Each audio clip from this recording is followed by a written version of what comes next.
We are back, fast gamers, and we're gonna finish reading this fan fiction today.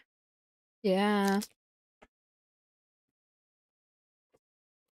YouTube keeps like telling me to monetize this. I'm not monetizing this, dude. I'm just a girl sitting here chilling as the YouTube. And they're like, oh no, make him pay to watch it, make him pay to watch it. How hi, Striker? Welcome to part 3 of Rewen reading fanfiction to make an entire audiobook in literally a week. Yeah. I'm live streaming it purely because it's a lot to do in a very short amount of time. And I want it to come out on Christmas Eve. So I'm doing it. However.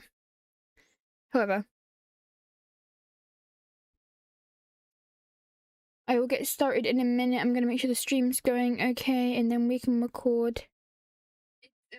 Oh, that's my voice. Oh my god. Oh my god.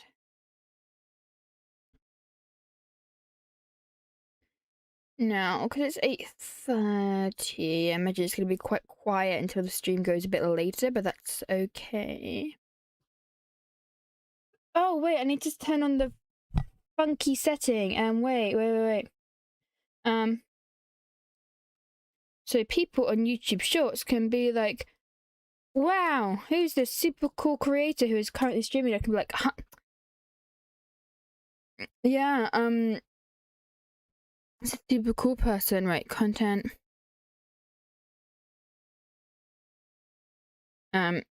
Live. View in live control room. And dual stream, there we go. Okay. Now that's set up. What I can also do is do this. Oh, perfect. You're not late? No, we haven't started properly yet. I'm just setting up. Making sure I can see chat.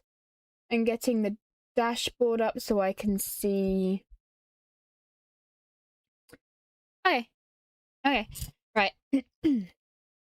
We're gonna finish this tonight. We will read this whole thing tonight, and tomorrow we should be editing. Right, hi. You doing okay still? I have... Oh, there we go. I have sustanced myself, so I'm ready to get these last 3 done. I'm predicting... Oh, I stopped recording. Dang it. Every time I record it, start streaming automatically records, so I'm gonna lose track of, like, which one is which. Ah, the voice says. Okay. I'll just get onto it. I'm just gonna get onto it. Okay. Yeah. Okay, and recording. Chapter 6. That sounds... Chapter 6. Welcome back. Okay. Chapter 6. The first thing Will notices is that he's warm. Not just warm, he's hot and dazed, like he slept for a really long time. That sounded really weird. Well, I'm gonna restart that. Something was off there. It's too much energy, actually, compared to earlier. Jeez. Chapter 6. The first thing Will notices is that he's warm. Not just warm, he's hot and dazed, like he slept for a really long time, his mind still caught in the shapes of a dream that he's already beginning to forget. It takes him a couple of seconds to understand where his body ends and Mike's begins. His face is pressed into Mike's shoulder, his arm flung across his chest, a lag, yep. The lag is returned to the stream. A leg tangled over his knee. The blanket traps the body heap between them. Glancing up, he catches Mike's eyes looking back at him. Oh. Will jerks back slightly, untangling himself without slipping from the heat of the shared blanket. Mike is holding a comic book, issue number 10, his hair sticking out to all sides. How long has he been awake, letting Will sleep half on top of him? The thought makes Will's cheeks burn. Hey, Mike says softly, and moving his voice a little... we're in your basement. Basement gate is canon. Hey, Mike says softly, and moving his voice a little rough. You're awake. Sorry, Will rubs the sleep from his eyes. For being awake? For being all up in your space. Mike's mouth twitches. His eyes flicker over his face. That's okay. There's a silence that feels a little unnatural, like there should have been words, but they both forgot their lines. Is the power... Will raises his head and glances towards the dead alarm clock. Still out. He realizes he should be annoyed about this. He should be upset, worried, maybe scared even about how long this is there. I can't, Eating slows down my brain.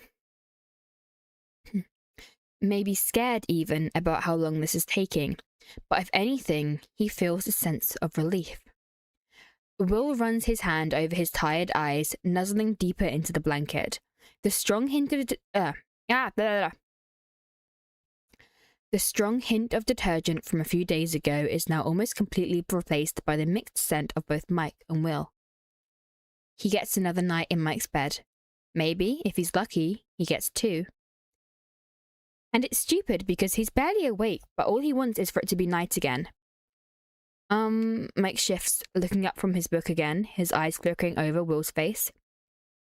I don't really want to get up yet. Want to read with me? He lifts the comic between them.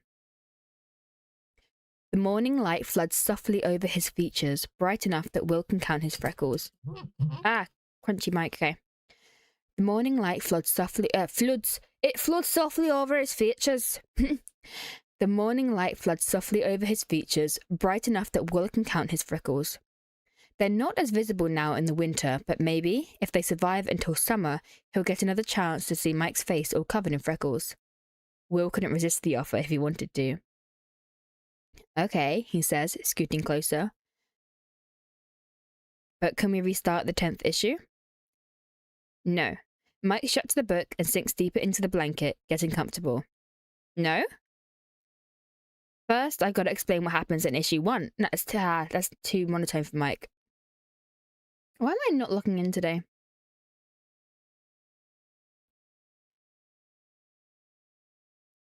First, I gotta explain what happens in issue 1 through 8. He props his head on his hand, facing Will, expression serious. The law is important, and I need you to understand the impact before we move on to the... The law is important, and I need you to understand the impact before we move on to the next chapter. No. Why am I struggling to get in this? This is... Okay, no. The law is important, and I need you to understand the impact before we move on to the next chapter. Will suppresses a laugh and shifts onto his... I can't speak. Will suppresses a laugh and shifts onto his side to face him, knowing this is going to take a while. Gonna take a while. God damn it! Okay. Will suppresses a laugh and shifts onto his side to face him, knowing this is gonna take a while. Okay, I'm all yours. As Mike starts to talk, gesturing with both hands, Will watches, a smile on his lips. It's always been his favourite thing in the world, listening to Mike tell stories. He does it like nobody else because he's incredibly good at remembering details. Not necessarily the important ones, but the ones that stand out to him the most. And he's invested in a way that makes his stories vivid and somehow personal. Will soaks it all in, the sound of his voice, the rhythm of his words. It must have been about 15 minutes of Mike explaining and Will asking questions when Mike suddenly stops mid-sentence. You know what? He shifts, sitting up. I changed my mind. You need to actually read them. What? You just spoiled like 5 issues for me. Doesn't matter. Mike is already out of bed, yanking comics off the shelf until his arms are full. This is too important. Trust me, you'll thank me later. They spend the morning reading. From downstairs, they hear the sound of morning, the clack of plates, and the echo of voices. Up here, it's just the soft flip of pages and the distant hum of wind outside. Mike insists on reading alongside Will, his shoulder brushing Will's, his head tilted against him as both boys immerse themselves in the story. Will manages to stay focused mostly, only sometimes losing track of the words, too distracted by Mike's warm breath grazing his neck, or the steady rise and fall of his chest, or the hand touching when Mike stops him from turning a page too soon. And it's strange because the last few days, physical touch was something only reserved for the night. It was okay in the dark when they were half asleep. But now, with the morning light moving over the sheets, it feels natural, almost normal. Which is absurd, because this isn't normal. They don't just spend a morning sharing a bed, lying under the same blanket. They never did, not even before they grew distant. This is new. And as good as it feels, Will can't get used to it. All this physical contact, they won't maintain it. It's something they do for warmth, and it could be over any second. He can't forget that. The sound of the front door slamming cuts through the quiet echoing up the stairs. Before, there was chatter, the sound of chairs moving over floorboards. Now, complete silence. Did they leave? Will asks, lifting his head. A glance at Mike's watch tells him it's almost 12. You want to go check? They sneak down the stairs to find the house empty. The air smells faintly of coffee and burnt metal. Outside, the driveway is empty. Car's gone, Will notes. Probably went grocery shopping or something. Mike calls out anyway, voice bouncing through the quiet rooms. Oh my God, he groans dramatically, moving his fingers through his hair. At last, freedom. Will chuckles. Come on, they're not that bad. Yeah, but... Mike stretches, hair falling into his eyes. I'm sick of everyone being home all the time. Will pours cereal into 2 bowls, leaving a spill of milk on the counter that he, for once, doesn't feel the need to clean up immediately. Mike gets the comic books. They sprawl across the carpet by the fireplace. The fire crackles, filling the room with a steady warmth. Without the constant sound of footsteps and chatter, Will finds himself relaxing in a room where he usually feels tense. It's nice to be able to just sit together and talk freely without thinking about without thinking about what Mr. Wheeler might think. Eventually, they lie down, arms and shoulders brushing, the pages rustling between them, their clothes warm now with the fire heat. Will tries to focus on the words, but he's very aware of how close their hands are on the carpet. The backs of their fingers hovering, the heat radiating from Mike's skin. Are you paying attention? Mike asks.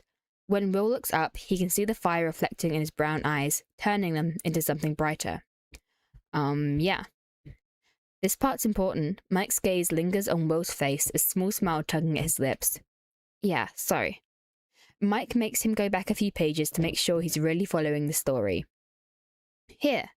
He points to an especially important speech bubble, the tip of his finger brushing black ink, and Will nods along, with half his mind occupied with the familiar smell radiating from Mike, and the other half trying to restrain himself from intertwining their fingers. Despite all this talk about paying attention, a few minutes later, Mike is the one to fall asleep. Will notice it. Notice it? Yeah, we'll notice it. Yeah, that's English. Will notices it when his head falls against his shoulder, his breath slowing. Mike? Will closes the comic and quietly sets it aside. The fire crackles, throwing sparks of orange light across Mike's face, reflecting in his eyelashes. His skin glows, soft at the edges. Will watches the slow rise and fall of his chest. Slowly, Will moves his fingers and lets them slip between Mike's. Just barely. It's quiet. It's peaceful. It's a stillness that makes Will hear his pulse, loud in his ears. The sound of the front door startles both of them. Mike is awake immediately, jerking upright and shifting a couple inches away from Will.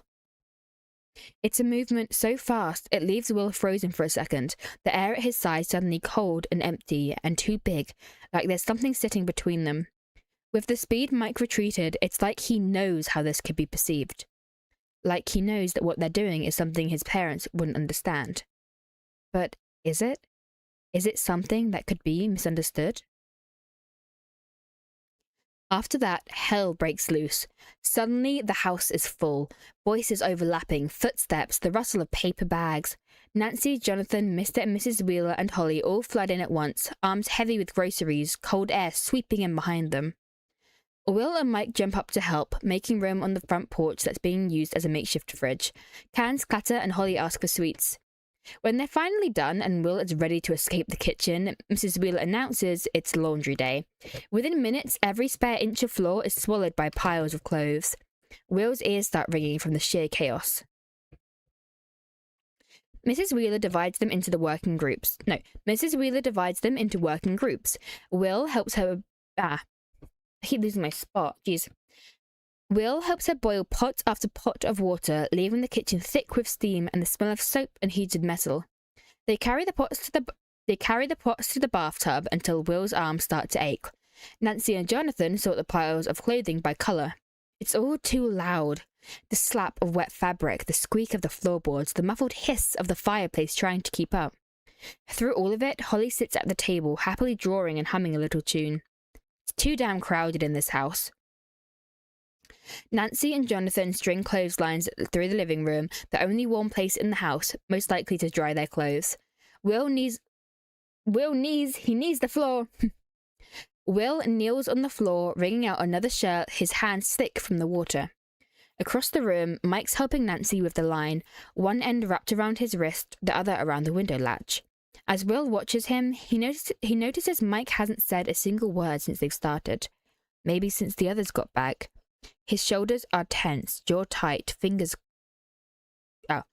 fidgeting with the cord. It was so peaceful before. Watching him now, all Will wants is to be up there again, tucked into Mike's warmth, sharing a blanket in the peaceful quiet. Their eyes meet across the room. Mike looks miserable enough for Will to raise his eyebrow and... I need a drink, sorry.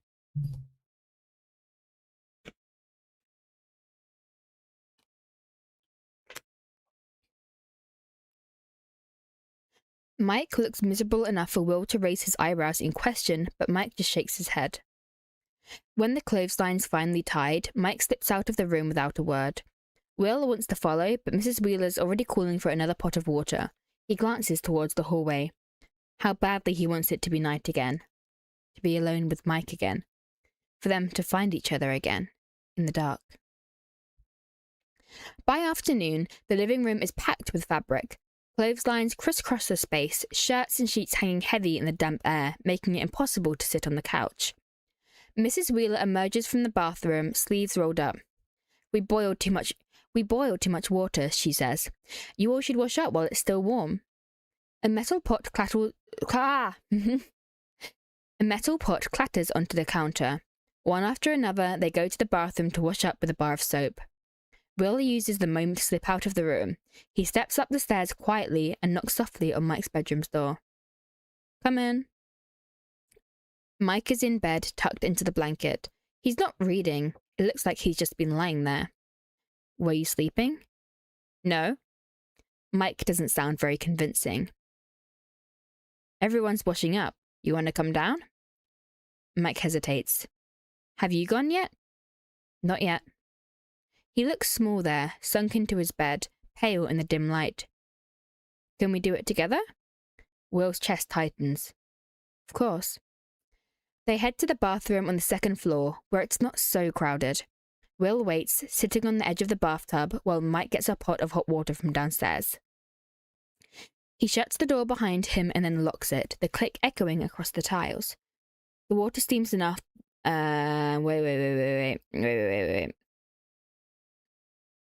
2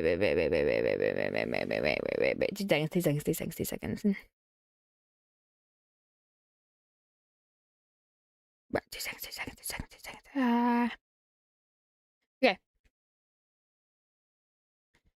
The water steams enough that the mirror turns blurry. It smells of metal and soap. They wash quietly, backs turned, using cloth and soap bars. The warm water is nice, but it's cooling fast, and Will makes sure to hurry, putting fresh clothes on. It's quiet between them. Will? Will turns. Mike is wearing a fresh sweater, and he runs a hand through his tangly curls. Yeah? Can you help me wash my hair? He looks at him, breath stuck in his throat. There's something about the way Mike is just standing there, looking at him, asking for help that makes his knees wobbly. Yes, he says. Sure. As Mike leans over the bathtub, head bowed, Will lifts the pot with both hands. He carefully pours the warm water over Mike's head, soaking his hair and the back of his neck. Steam moves up around them, then the smell of fresh shampoo. Too hot? No, it's nice.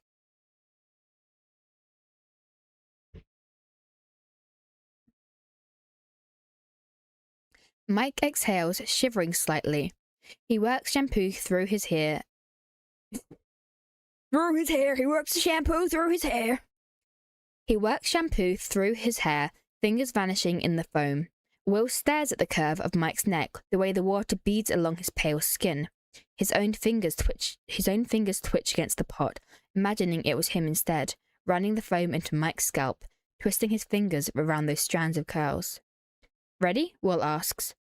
No, he's more flat. He's ready? Will asks. He waits for Mike to nod before pouring more hot water over his head so he can wash the shampoo out. Afterwards, they switch places.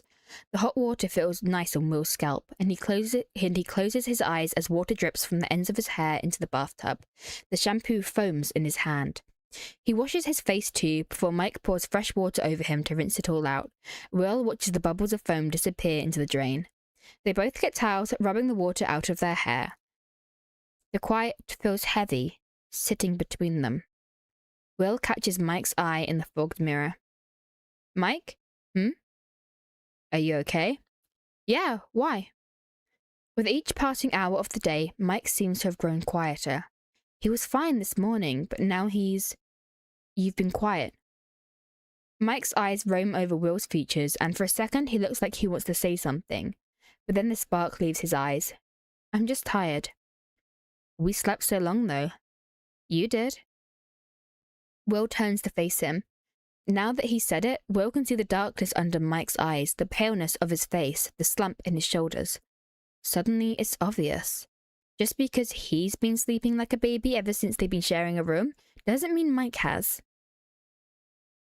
You didn't sleep? No, I did. A little.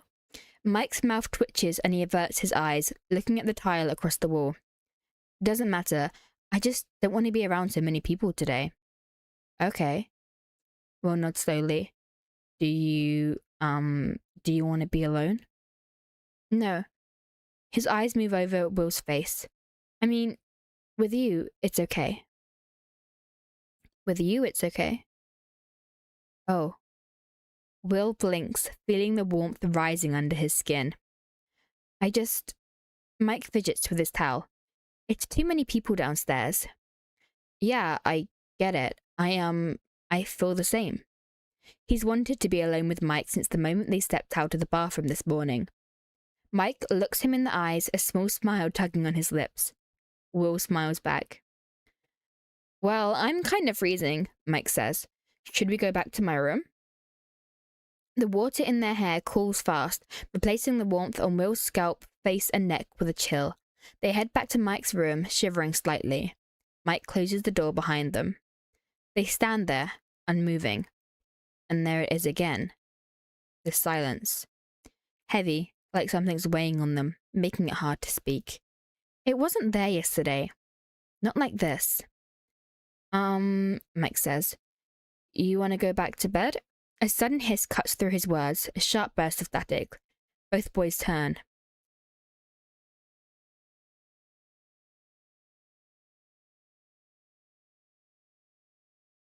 Who's saying what? Has to be that one first, right? That has to be Will, because it's Mike's walkie.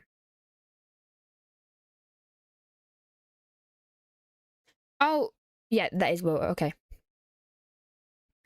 What the? It's the walkie. I'll get it. Will is at the desk first, reaching for the walkie and pulling out the antenna. Immediately, the signal clears and words break through. Anyone there? He's about to answer when his eyes land on something all too familiar. A rolled up canvas, the sliver of red paint visible at the edge. A shade Will has spent hours mixing to... Yeah, it was a bit confusing. Every now and then there are like a chunk of dialogue that's not the clearest, but then if you read ahead, it's fine. A shade Will had spent hours mixing to the perfect warm crimson. Hello? Will freezes. He hasn't seen this painting in over a year. Seeing it now, laid out so casually on the desk, makes his stomach twist. Like someone has peeled open something from deep inside him and poured it out in the open for everyone to see. Will turns. Mike stands right behind him, eyes fixed on the desk. For a second, their gazes meet. Mike looks like he wants to say something. Then the walkie crackles. Can anyone hear me? Will snaps out of it and puts the walkie to his mouth. Sorry, hi. This you, Byers? Lucas, what's up? Will lets out a shaky breath, trying to concentrate on Lucas instead of Mike. You okay? I'm bored and none of you assholes ever come to visit. Are you with Max? Will resists the urge to look at the painting again, instead sits on the edge of the bed. His fingers feel a little tingly, his heartbeat uneven. He feels Mike move beside him. All day, every day. Tell her hi from me, Will says, adjusting the knob to get a clearer signal. Mike sits down next to him on the bed, their thighs brushing. Will stares at their laps. Will do. From me, too. There's a pause. Then Lucas's confused voice. Wheeler? Mike leans closer to the walkie, his knee pressing into Will's. Yeah, I'm here too. What the? Oh my god! What was that? What the? What the? Oh my god! I can't believe I'm alive to see the day. Will can't help but grin over the excitement in Lucas's voice, throwing Mike a glance. Their faces close together as they sit hunched over the walkie. Mike rolls his eyes. Don't tell me you finally talked it out. You two were driving me nuts. Shut up, Lucas, Will and Mike say at once, but they're laughing. This is the single best news I've heard all year. See, that wasn't so hard, was it? It's none of your business, Lucas, Mike grins. How's the emergency power supply holding up? No, you're not changing the topic. Hey, should we get Dustin in here? He's gonna flip when he hears this. Despite their protests, Justin? Yes, the hit Stranger Things character Justin. Despite their protests, the mind flare got me. Despite their protests, Dustin joins minutes later, just as loud and excited as Lucas. How? They demand, and Will doesn't feel like explaining, not when this is still all too fragile, not when he's just gotten Mike back in his life.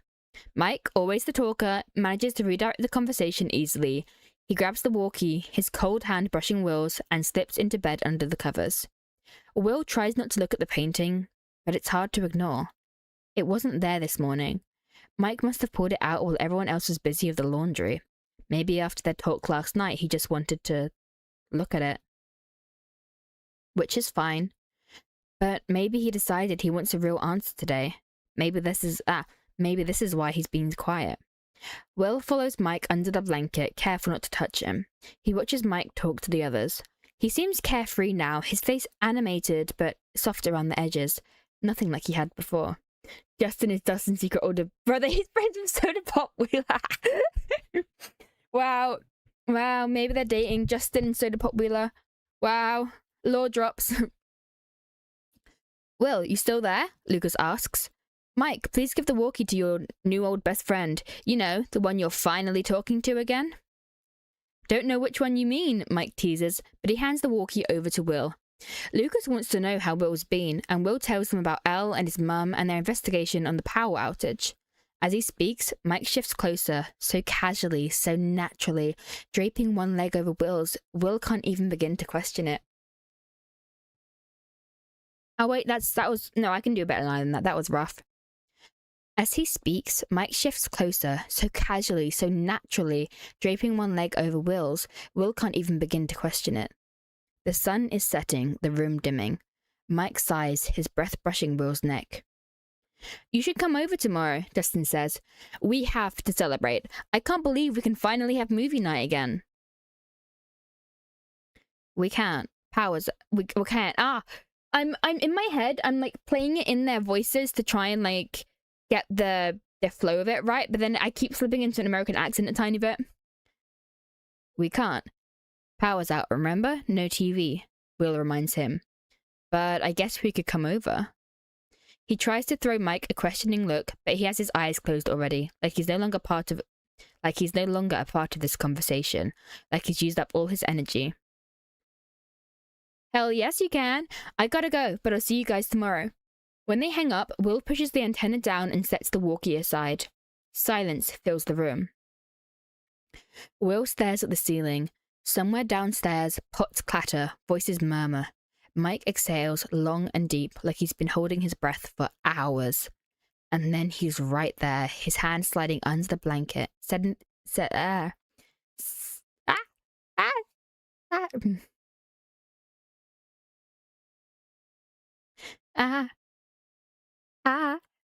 Oh, this is where we're gonna have the issue. I'm such a big fan of fluff, but it always makes me like freak out the teens. Not in like a bad way, like you know, like when you kick your feet and stuff, that kind of deal.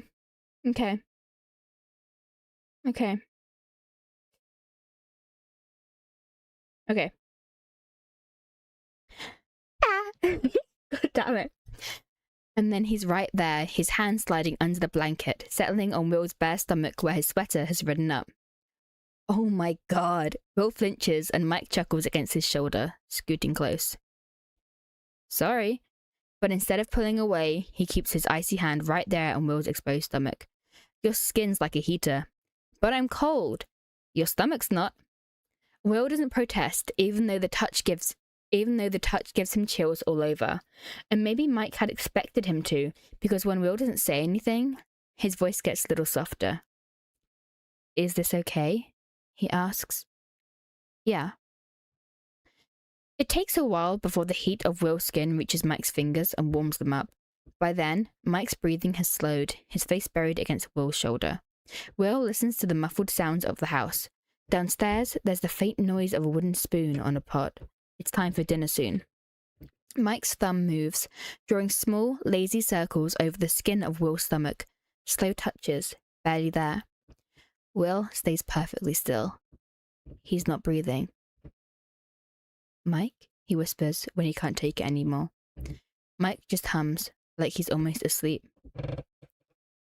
Did you want to talk to me? A pause. About what?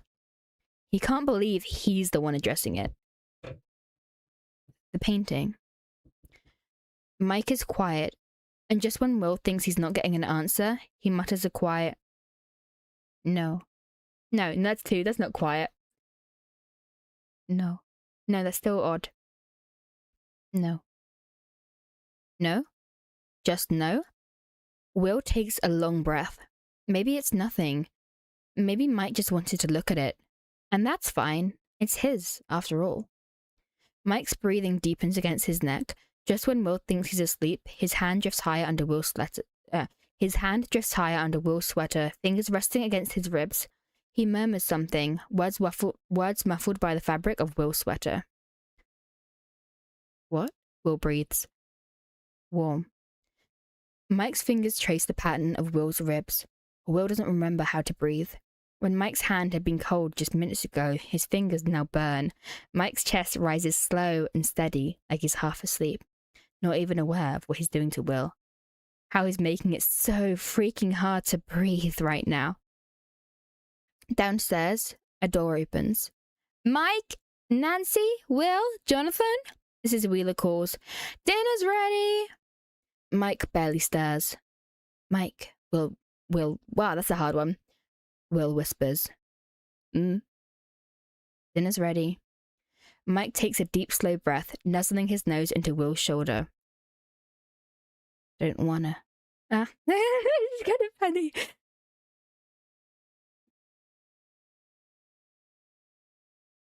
Don't wanna. And despite how hard it is for Will to stay still, how loudly everything inside him screams at him to get out of this bed, another part of him wants to stay right here for the rest of his life. We have to eat. Slowly, Mike lifts his head. Will makes the mistake of looking at him, his face all close, eyes dark. Mike's gaze moves over his face. Finally, he pulls his hand out of Will's sweater, leaving his skin raw and craving touch. Mike sits up, rubbing his face. As they head downstairs through the cold hallway, Will feels flushed and hot, every inch of him buzzing. All through dinner, he barely says a word. Mike is quiet too, eyes fixed on the soup. Will feels both Jonathan and Nancy's eyes on him, but he can't bring himself to care. Nerves tickle low inside his stomach. There's something growing inside him, something new and bright and dangerous. Nerves tickle low inside his stomach. I've just read that line. He realizes that he can't wait to go back upstairs, to share the close space, to breathe Mike in, to feel him again. His stomach twists just thinking about it. And he knows how bad this is, because he'd spend the better part of his life pushing it down. Never giving in to the things that he truly wants. And he knows it's wrong. He's misreading this on purpose, twisting it into something it isn't, and he has no one to blame except for himself. But he can't help himself. Will presses his nails into his palms under the table, trying to calm down, but all he can think about is the feeling of Mike's hand on his skin. Why am I suddenly louder? What? Is that the same for you guys? What the? Canon roll. That's so cute. As they stand in the bathroom to brush their teeth, Will catches Mike's eyes in the mirror. For whatever reason, he feels caught. He looks away quickly and spits into the sink, washing out his mouth. It's stupid. It's so stupid. He follows Mike into the bedroom, closing the door behind him. Mike lights a candle, its soft glow washing the room in gold. When they slip under the covers, Will feels overwhelmed with how much he wants this. He can barely look Mike in the eyes. He turns towards the wall, making himself small so that he doesn't accidentally overstep a line. But then Mike is already there, closing the distance, fitting himself into Will's space like it's all they've ever done. A hand slips under the blanket over Will's hip, and then Mike's chest is flush against his back. He doesn't ask anymore. Like this is what they do now. Like this is who they are now. Will used to dream of things going back to how they were, but this is nothing like that. This is different. It's new. Mike settles behind him, head resting just over Will's shoulder, his arm loose around Will's waist. His knee bumps the back of Will's thigh. His shins, icy where skin peeks out between his sweatpants and socks, press against Will's legs. Will can't keep up, can't comprehend how it's gotten this easy for Mike, how he can just slip in this close like it's nothing. It's awfully quiet. They've talked about so much these past few nights. They've talked more than they had in years. And now, it's like there's nothing left to say but too much all at once. Maybe Mike really is just tired. His breath is slow and deep, his chest rising against Will's back. Will wants to say something. He needs to say something. I feel like little school going to drink. Wait. I feel like there's a lot of these lines in this fic that got really popular. I need to make sure I deliver them well. Okay.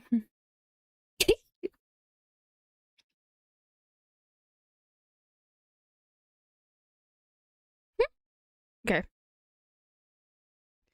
Ah. Go. God damn it. I'm giggling like a child. Will wants to say something. He needs to say something. Your feet are cold.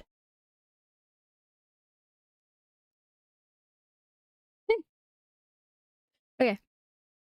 Then warm them. Then warm them. It's a mumble against his hair, and it's slow and thick, like he's already drifting off to sleep again. Slowly, Will pushes his legs back between Mike's, lining their feet together. But his feet are cold too. It's no use. Mike doesn't complain. Mike? Are you sleeping? Yeah. Okay. Good night. Night. Silence. Will closes his eyes, the flicker of the candle dancing behind his eyelids. He concentrates on Mike's breathing, the slow and steady sound of it. He tries to breathe at the same pace. In and out, in and out. Maybe, if he tries hard enough, he can forget about how much this means to him. Forget about the painting lying 5 feet away from them. Forget about everything he's ever wanted and can't ever have. Remind himself of who they are. Don't be stupid. It takes him a long time to calm down. Finally, his thoughts blur and he lets himself relax against the warmth of Mike's back, slowly drifting to sleep. The candle is burning low when Will wakes again. There's a rustle behind him and someone whispers his name. Will. He turns his head. Mike is still pressed against him, their legs tangled. It takes Will a second to realize his own hand is resting on Mike's arm, holding it against his chest. What's wrong? He whispers. I'm too warm. It's a sentence Will never thought he'd hear again, but as soon as Mike says it, he feels it too. The air under the blanket is heavy and hot. His sweater clings to his skin. The space where their bodies meet burns. It's too hot to be this close. He releases him and Mike shifts away. The mattress dips. Cold air seeps in under the covers. Something falls to the floor. What are you doing? When Will turns, Mike has peeled off his sweater and is pushing his sweatpants down his legs, arms and knees exposed to the cold air, skin pale in the candlelight. I told you, it's too warm. He tugs off his socks too, then slips back under the blanket, now only wearing his shirt and underwear. And then he moves right back against Will's back. He could have just slipped under his own blanket if it was too hot, but he didn't. And suddenly, Will wishes he was wearing less, because then he'd be able to feel Mike's skin where his leg is brushing against his, or Mike's arm draped over his ribs. He holds his breath. Oh, God, this is so cute.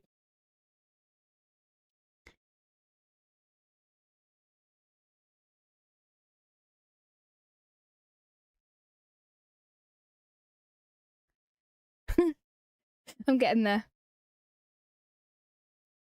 When Mike speaks, his voice is right behind his ear. Don't you want this off too? His hand is at the hem of Will's sweater, and the touch sends a thrill up to his stomach. So easy to read this wrong, It's so easy to read this wrong, to pretend Mike means this in a different way, to lean into the fantasy that this thing that Will's been dreaming of ever since he was a kid is somehow taking shape in the real world. Yeah. Will sits up just enough to pull off his sweater, then kicks his sweatpants and socks to the floor. He barely has time to settle again before Mike's hand finds his arm, tugging him gently, rolling him onto his other side until they switch positions. It takes Will a few seconds to understand what Mike wants. Then he shifts closer, curling against Mike's back, mirroring the position they were in before, only now with way less fabric between them. You're all warm now, Mike murmurs. Will curls his hand into a fist so he doesn't accidentally touch Mike, his arm draped loosely around Mike's middle. I guess you're not possessed then. Will huffs a quiet laugh, but it comes out wrong, hitched. Possession is the last thing on his mind. He hasn't thought about it in days. And it's strange now to think that fear was what made them share a room in the first place. His thoughts race so fast he can't grab a hold of a single one of them. His chest feels tight, his breath shallow. I can't speak. The heat radiating off Mike's back is almost unbearable. Their shirts have ridden up between them, and there's a small space of skin contact. Mike's back against Will's stomach, and it's all too much and all too heated. Slowly, Mike reaches for Will's arms.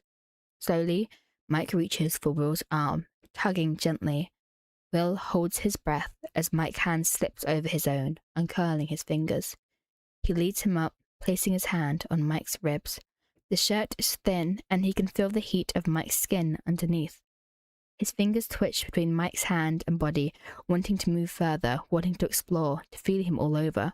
It makes him burn in shame, knowing what he truly wants. Will? Yeah? pause. Will counts his heartbeat loud in his ears. Mike's hand slips from his, curling loosely around his wrist. I'm glad the power went out. Will's stomach twists. Mike's curls brush his forehead. He wishes he could see his face right now. Yeah? Yeah. Another silence. Will's fingers feel dangerous where they rest against Mike's ribs. He remembers the way Mike touched his stomach earlier and wondered if he's allowed to do the same. It's impossible to know where the line is drawn now, what's okay and what's too much. Because Mike was always something Will wanted entirely too much. His fingers slipped down just slightly, brushing the edge of... Egg? Mike, you have an egg in your shirt? Brushing the edge of Mike's shirt, and for a moment his fingertips touched just a hint of warm skin. It's a small touch, but it's enough to make his mind all dizzy. He feels Mike take a slow, deep breath, his stomach rising under Will's palm. Will shouldn't be doing this. He really shouldn't be doing this. You know, Mike says, his voice hoarse. He clears his throat. Will opens his eyes, curls tickling his lashes, trying to concentrate on Mike's words instead of his smell and the heat of his skin. I was thinking about what you said last night. Will said a lot of things last night. He said a lot of things all week, and now it's like all the conversations blur into one. What do you mean? Mike takes his time to reply. Will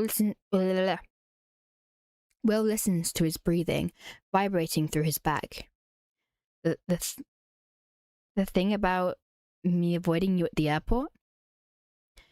Will swallows, heart thumping. No matter what they do, it seems like they keep circling back to that spring. It's not an excuse, of course.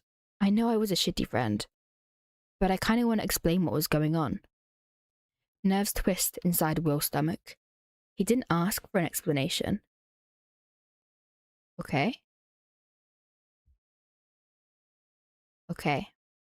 Mike sighs, turning slowly until they're face to face. Candlelight spills across his features in a soft and golden glow. Mike's eyes drift somewhere near Will's forehead, like he can't look him in the eyes. I wasn't really sure how to approach you, he says. I mean, we've known each other since we were 5, and there you were in a new town with new people and a new life, and I didn't know... He trails off. Will waits. I guess I didn't know how or if I'd still fit into your life. Will frowns. Ever since they were kids, Will has always carved out a space for Mike to fit in, fit in. Ever since they were kids, Will has always carved out a space for Mike to fit in, right beside him.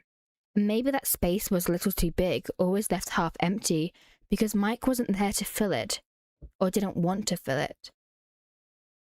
You're my best friend, Mike. There's always room for you. Mike's lips twitch in something like a smile. But then his face straightens. Elle told me about you in her letters. What? Will blinks. This is news to him. What did she say? She said you'd been acting weird. Finally, Mike's eyes drift to Will's. There's a small frown between his eyebrows. She said there was a girl you liked in Lenora. A girl. Will snorts and... A girl? Will snorts and realizes that maybe he shouldn't be laughing at this, but he can't help it. It's too absurd to even think about. Why are you laughing? Sorry, No, there was no girl I liked in Lenora. Mike hesitates, but he doesn't look surprised. His head gives a small nod, like he expected this already.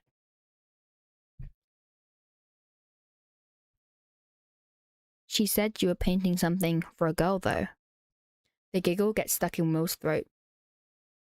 You know, I wanted to ask about it at the airport, but you avoided the question, so I thought you didn't want to talk about her.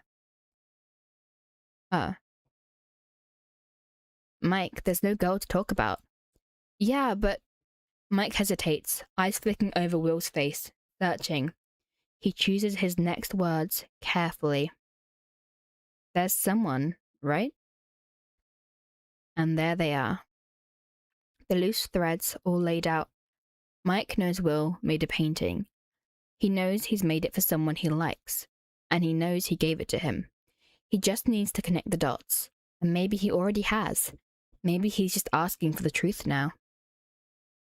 Will breathes in, slow and shaky. I don't really want to talk about this, he whispers. Maybe, if Mike insisted, he would tell him. Right then and there, he'd tell him everything. But he doesn't. He's quiet for a long moment. Will stares at the blanket so as not to look at Mike. Okay, Mike says, and there's something soft in his voice. Like he understands. He knows. Will's hand on Mike's back feels wrong. Like maybe he shouldn't be touching him right now. Maybe Mike is already thinking about a way to bring distance between them. But he doesn't move. After a while, Mike exhales and shifts closer, his face resting against Will's neck, his hand drifting up to his back. It's okay, he whispers. What's okay?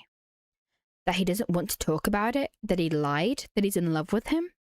Will stares at the wall, his pulse loud in his ears.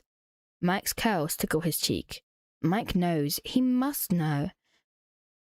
But he's still here. Still close. Still holding him. Will realizes he's trembling, but this time it's not from the cold. Mike's back feels fragile under his hand, like something that could vanish within seconds if he moves too fast. Mike takes a long, deep breath, his nose right at the skin of Will's neck. Will shudders, his stomach twisting into 1,000 knots. He feels Mike's lips against his neck, his warm breath brushing over him.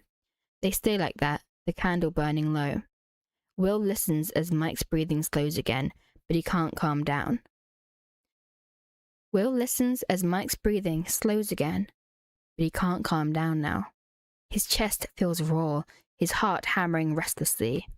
He wants to say it like he's never wanted to before. He doesn't just want to assume that Mike knows. Because this uncertainty is so much worse. Okay. We're nearly there.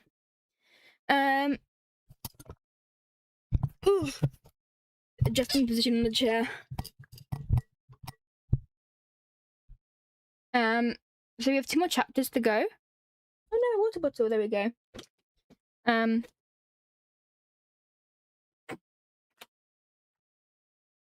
So we have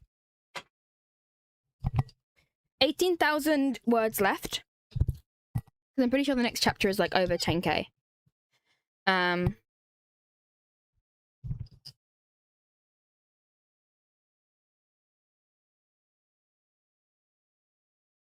Okay.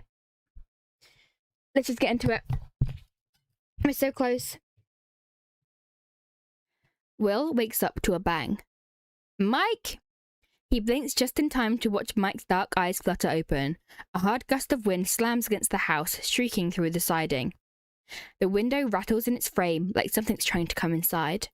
Mike's warm breath ghosts. Yes, I can English.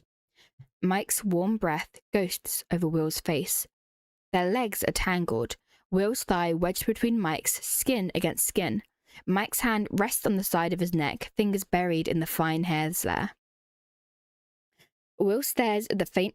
Will says... New chapter and we're struggling already. Will stares at the faint... God damn it. Ah! Will stares at the faint freckles scattered across Mike's cheek and nose, a pattern he'd need the tiniest brush to recreate. Mike's wide, sleepy eyes flick over Will's face. They're too close. The words from last night come back to him in a flash, bright and stinging. They've burned inside his mind all night, hours and hours of struggling to fall asleep. But there's someone, right? Will searches Mike's eyes for any sign of recognition or discomfort or even disgust, anything that might reveal what Mike knows, if he knows, and what he thinks of it. Will has imagined confessing to Mike so many times, and he always pictured everything breaking apart. Their friendship would be spoiled by this unwanted, restless longing that would turn every conversation, every touch, making Mike uncomfortable. Will always thought Mike could probably need some time and space before accepting him back into his life. But now Mike's hand is steady on his neck, his dark eyes calm, observing, like nothing changed at all. Maybe he doesn't know. Mike was oblivious last spring. Maybe he's oblivious now. Will wants to ask so badly. He wants to release the question from his tongue so it can stop choking him, so he can put a stop to this endless loop inside his head. Another bang. Mike? So he didn't dream it. Nancy's voice is right outside the bedroom door, followed by her fist pounding the wood to sound impatient, like she'll give it a few more tries before entering. They didn't lock the door. Wait here, Mike whispers. He untangles himself from Will, the covers lifting and letting in a rush of cold air. Will pulls the blanket up to his chin, already missing the touch even when he knows he shouldn't. Mike scoops his clothes from the floor and pulls them on fast. He opens the door just enough to slip out into the hallway before shutting it behind him. Will holds his breath, listening. Rain sprays against the window, forming irregular dots on the glass.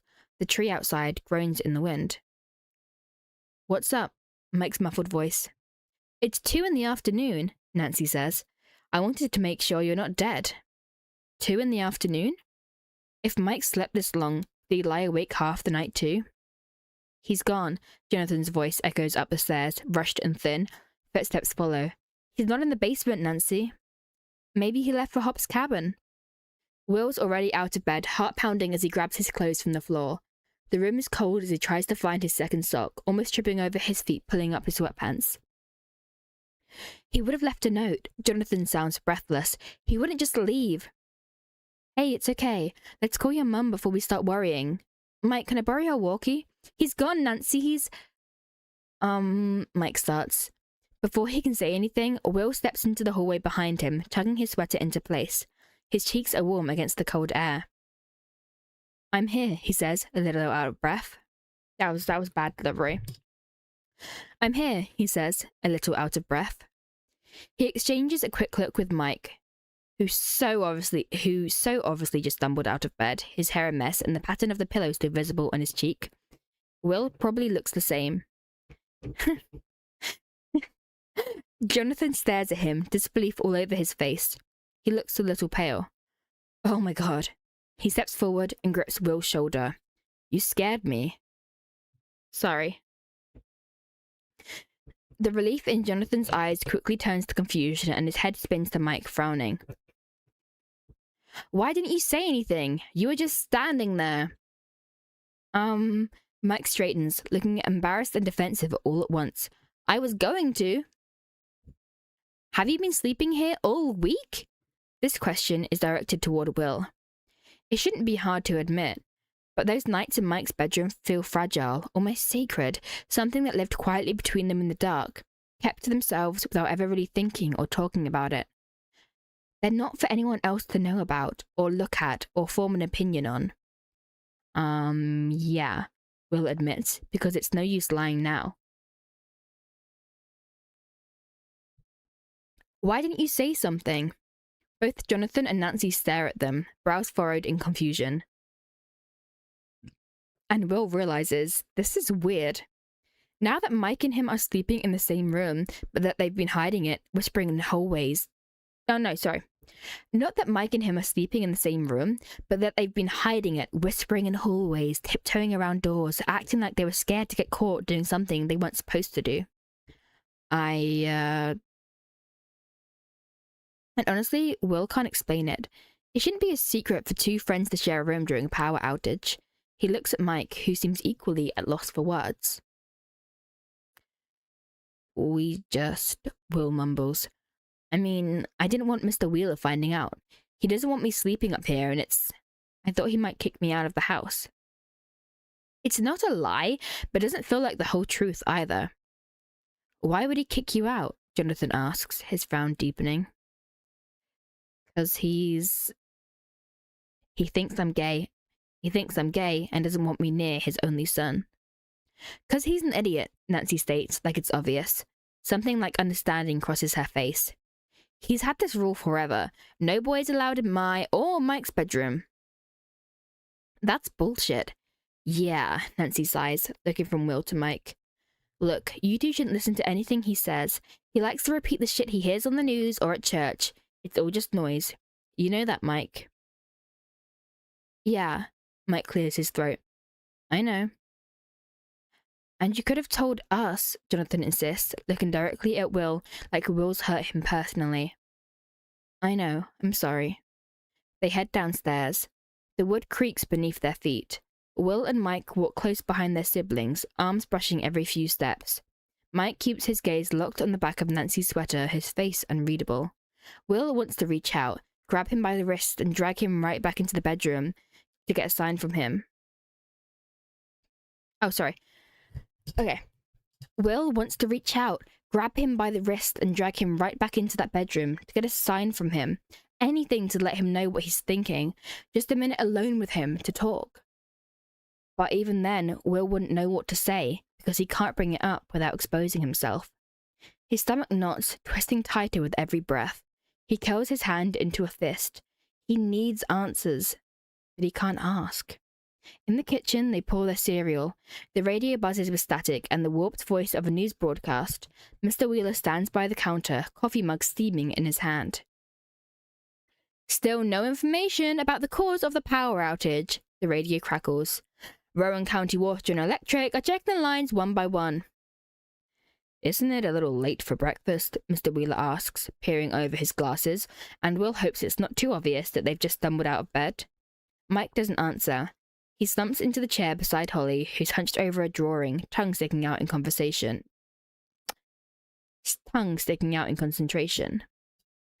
Will slips into the seat on her other side. He's distracted enough that Holly has to bump him in the arm to get his attention. What? She pushes her drawing towards him without a word, eyebrows raised in expectation. He drops his spoon and takes the crayon. When he draws a massive snail beside her horse, she leans in until her nose is nearly on the page, paying a ridiculous amount of attention. Like just watching him would make her learn his skills.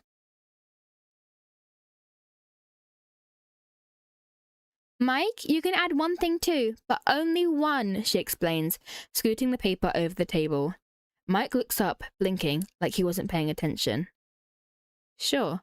He grabs the yellow crayon and draws what might be a hay bale. How's that? Holly wrinkles her nose. Not your best. Will snorts into his cereal. Mike lifts his eyebrow.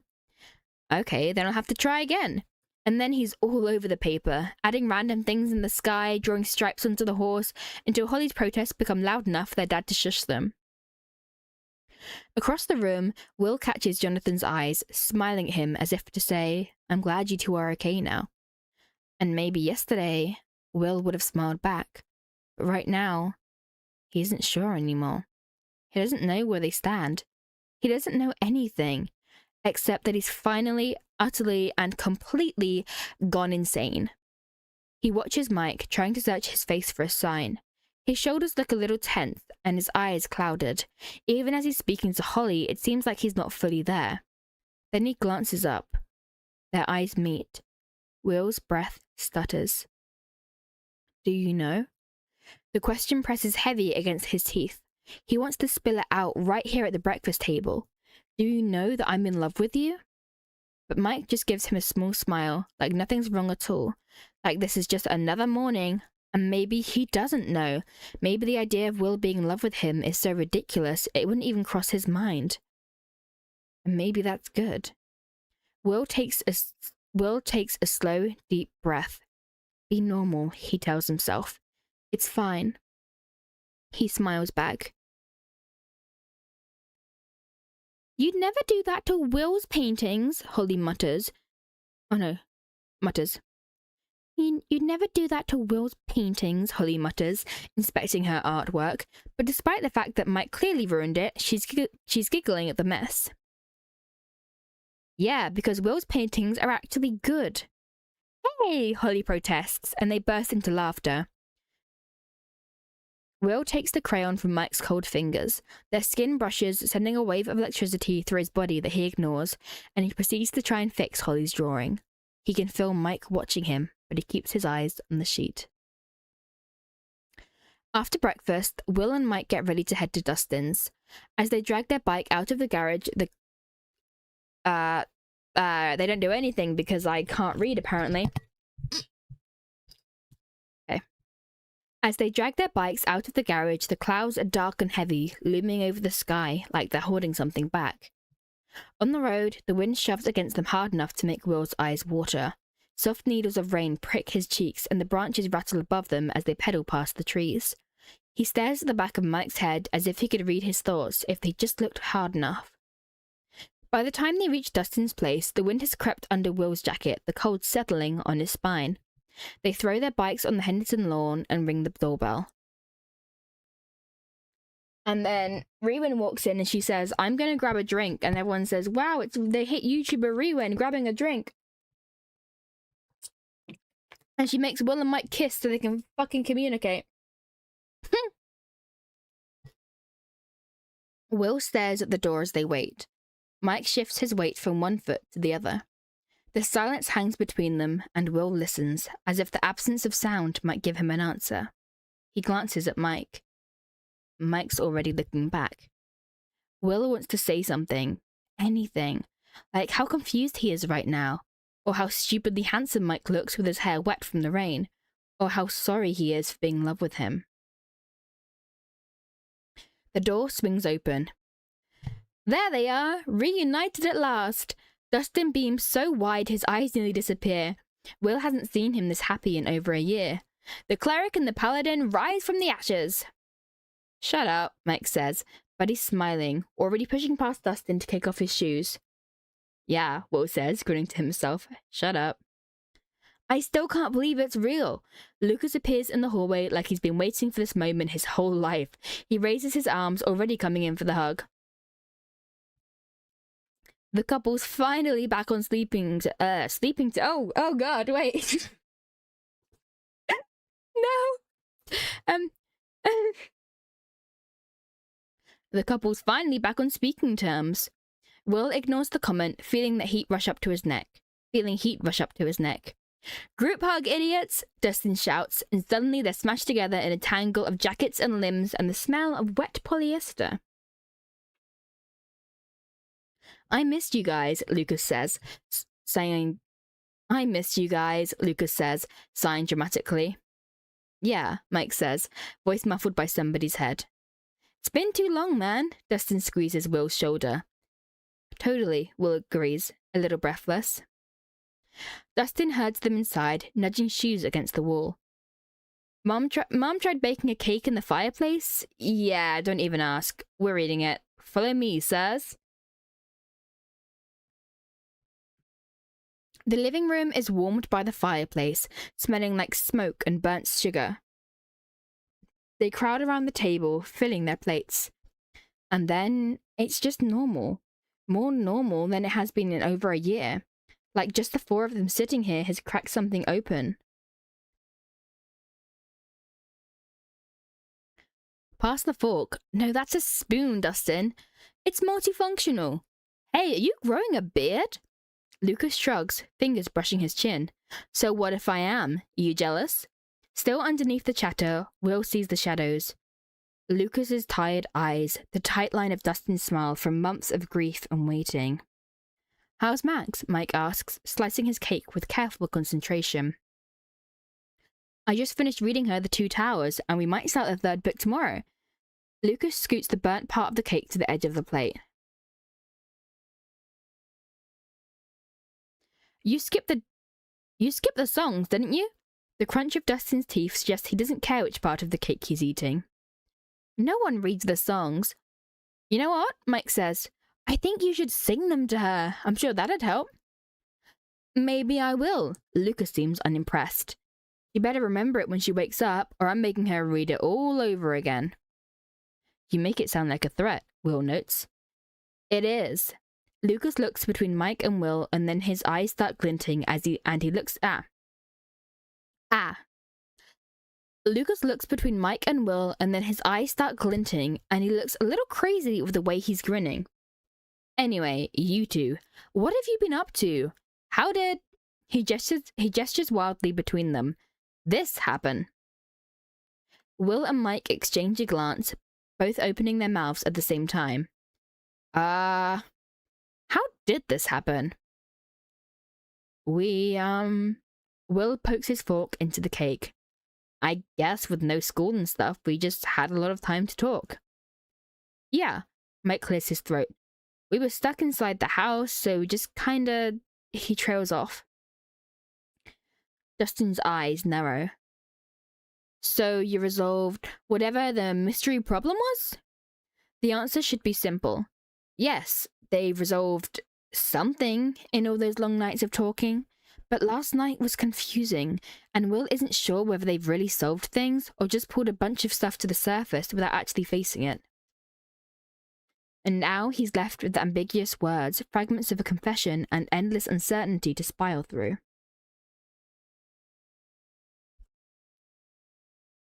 Yeah, Mike says. We talked. They could explain this a lot better. They could tell them about how they're sharing Mike's room because of the cold, how they've stayed up late every night to talk. But something about this past week feels too personal, and Will feels like no matter how he tells the story, words could never describe the little space they've carved out for each other in the darkness of Mike's bedroom. Wow, truly illuminating, Dustin says with a mouthful of cake. Be mysterious about it, whatever. Lucas rolls his eyes. I'm glad either way. It's about time. Yeah, Dustin agrees. It was getting annoying. When Dustin's mum walks in with laundry, it's their cue to relocate to the bedroom. The room is chilly without heating, so Dustin hands out some blankets as they settle on the floor. Will thought it would be awkward. 4 boys who used to practically breathe the same air for years, now trying to remember how? But it feels natural, like muscle memory. Lucas, wrapped in a blanket like a cape, rants about a plot hole he found in the 2 towers, and that gets a Rachel conversation going. What? Mike dives in easily, sitting cross-legged with his back against the bed frame. That's not a plot hole, that's literally strategy. Then it's a bad strategy.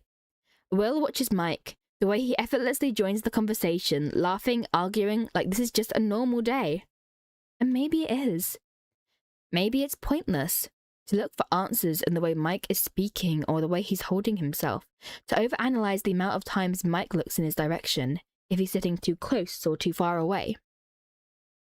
If Mike can be normal, so can Will. I'm with Lucas, he says. If it's a strategy, it's shit. What? Mike snaps his head towards him, betrayed. Will! Oh no, please don't... the American slipped in there. Oh no, please don't fight again. It's still American. Frick. Oh no, please don't fight again, Dustin says, brows raised in fake concern. Have I told you about my camping trip? Does anyone want to hear about that? While Dustin speaks, Will feels something cold brush his thigh. He looks down at the blanket he and Mike share, draped over both their legs. Mike's hand has disappeared beneath it, cold fingers grazing Will's thigh before finding his hand. Will looks up. Mike is already looking at him, his mouth forming the word cold before he laces their fingers together, hidden beneath the blanket. He turns back to the conversation like nothing happened. Will stares at him, confused all over again, his heart pounding in his chest. Mike's cold fingers rest between his thumb lightly brushing the back of Will's hand. If Mike really knew the truth, he wouldn't be doing this. Will, you're so fucking dense. Oh my god. Okay. He doesn't know. He can't know. And that's good. That means Will can relax. He can be normal. At least as normal as it is to hold your best friend's hand under a blanket, hidden from sight. It feels secretive, not meant for anyone's eyes. And Will is afraid he's losing his mind. He squeezes Mike's hand back anyway. Will jolts his gaze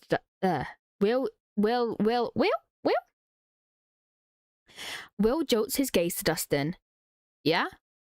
You're quiet? Listening. You're making that face again. What face? No, what face? Your accidental I can't do this dialogue. Your accidental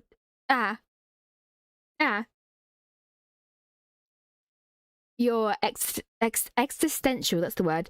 Your existential dread face? Oh, your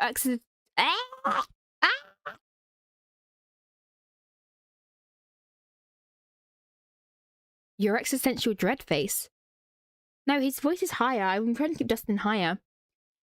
Your existential dread face. That's just my face. Will rolls his eyes, trying to look casual. So, who did you go camping with? Steve. I said that, right? I hate big words. Me too. Me too. God, they're so... you can't fix them as well. Like, I'd have to restart the entire sentence rather than just fixing it. Okay. You went camping with Steve? Mike blurts, eyebrows shooting up. He sounds utterly invested, as if their hands aren't intertwined under the blanket, as if his thumb isn't gently brushing over Will's index finger up to his knuckle, as if Will isn't holding himself back with every ounce of restraint. Yeah, man, I thought I said that already. This friendship makes less sense every day, Lucas mutters, but I'm not going to question it anymore. You literally just did. Anyways, what I was saying, what the fuck? A burst of static crackles through the room, startling all four of them. The walkie on Dustin's bed buzzes. Jesus, Lucas sighs. That almost gave me a heart attack. Anyone there? Hello?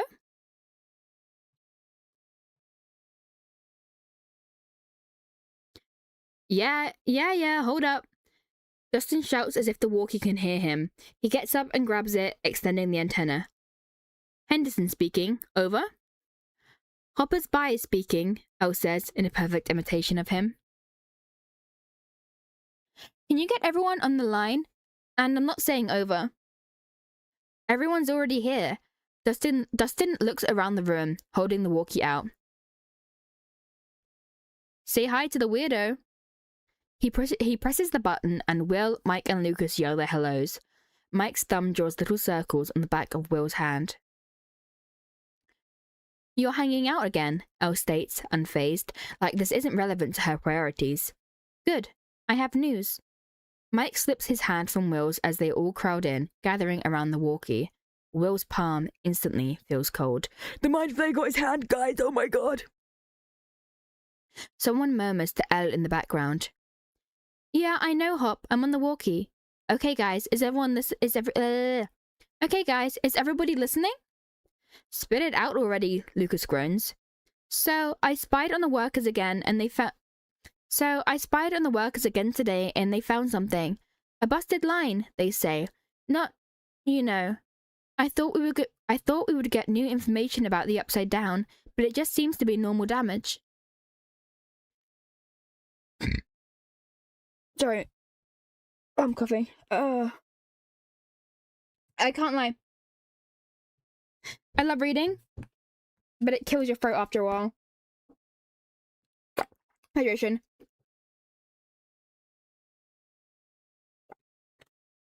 Okay. I'm alive again. Okay. Okay. Relief floods through Will, and he takes a deep breath, finally releasing the looming feeling he's been carrying over the past week. That something supernatural is causing the power to shut down. They say they can't fix it right now because there's a storm approaching, but power should be back by morning. A beat. Then the room explodes with excitement. Laughter, cheers, and relief shouts fill the air. Will watches the joy spark on their friends' faces.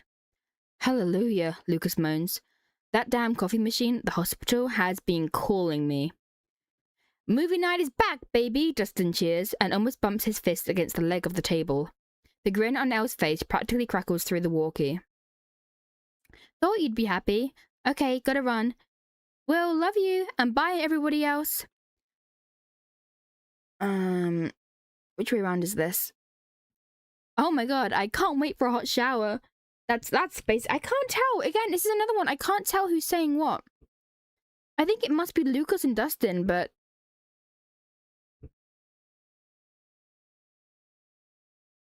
I can't tell which way around it is. Okay.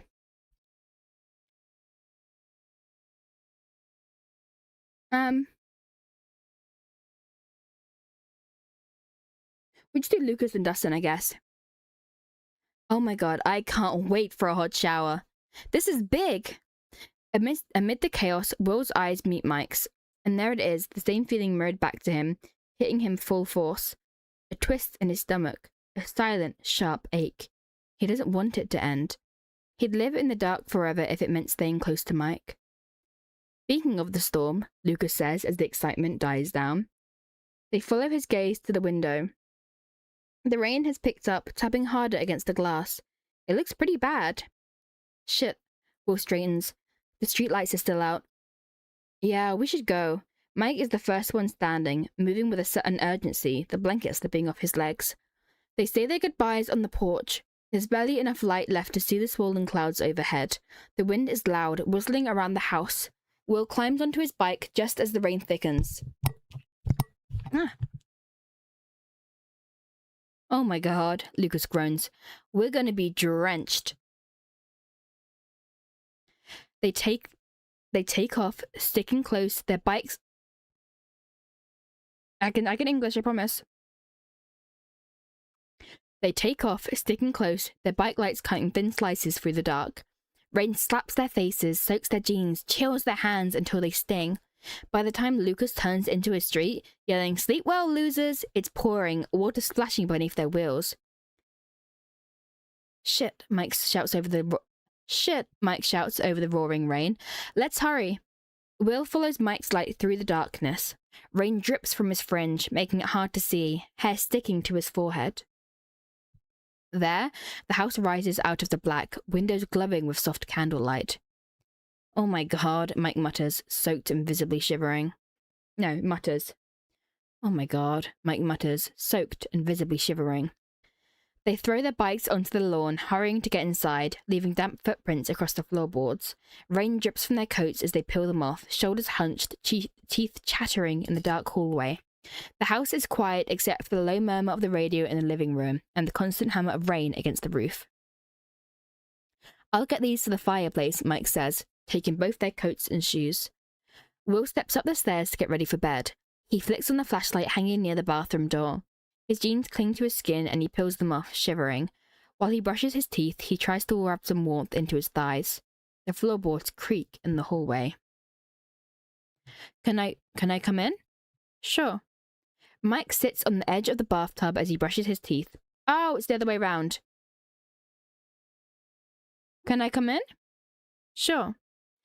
Mike sits on the edge of the bathtub as he brushes his teeth, pulling off his wet socks, then his jeans. Rain drips from his curls over his shoulders. Will slips off his sweater and drapes it over the dead heater. Their shivers fill the bathroom, accompanied by the sound of rain pouring against the small window. Mike stands, spitting and rinsing, water sliding down his soaked hair. Will stands beside him, a towel pressed to his head. As Mike stands straight, their eyes meet in the reflection of the mirror. The flashlight casts a pale glow across their faces. It's quiet. This is their last night. Mike turns to Will, and it looks like he wants to say something, his mouth twitching, but he stays silent. His gaze lingers on Will, and there's something about the way he's looking at him, drenched and trembling, that makes Will's chest ache. Tomorrow morning, the power won't be back because I can't say it. Tomorrow morning, the power will be back. And he might not lose Mike, but it won't be the same. They won't sleep in the same bed. They won't brush their teeth together. They won't whisper until the early morning hours. Tonight is their last chance to do what? There's an age-old longing clawing at Will, eating at him raw and insistent, because they've opened up so much this week, and now only one last secret hangs between them, half ripped to the surface. A part of him wants to spill it all out, to end the week with a bang and finally be free of the shameful weight of it all. He can't ruin it now. He's just gotten Mike back. This is their last night.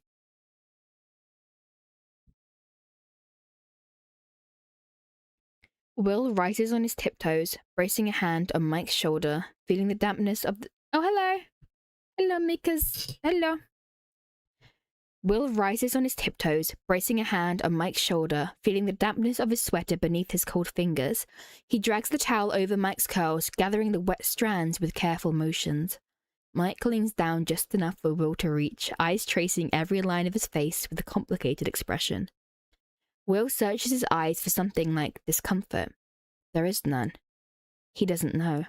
He tries to memorize this, Mike's full attention on him, the way the flashlight catches the side of his face, his damp hair clinging to his forehead and cheeks. He doesn't know. It's like a mantra, something to calm him down. They can spend one last night together and then forget about it. Will can move back to the basement and they can be best friends again, just like Will had always hoped for. Just like Will always hoped for. This is good. It's the best possible outcome. Will's fingers twitch, itching to run through Mike's soaked curls, just to feel how wet they still are. Instead, he leans back. Thanks, Mike whispers. His eyes linger on Will's face. He's shivering, a tremble in his bottom lip. Will forces himself to look away and steps back to hang the towel over the bathtub. Okay. This is like one of the biggest scenes. Are we ready? Are we locked in for the big scene? Woo! I'm not ready for the big scene, but we're gonna do it anyway. Okay.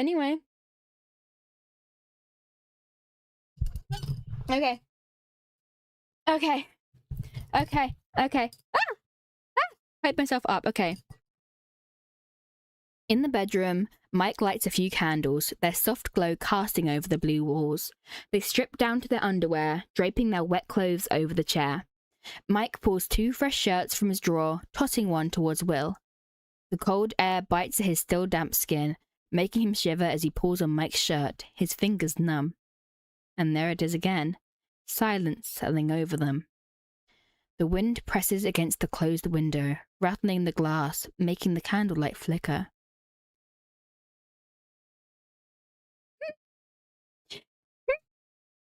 Okay. Will feels a little sick. He slips into bed. Mike follows, but stays on his side of the mattress. They stare at the ceiling, teeth chattering.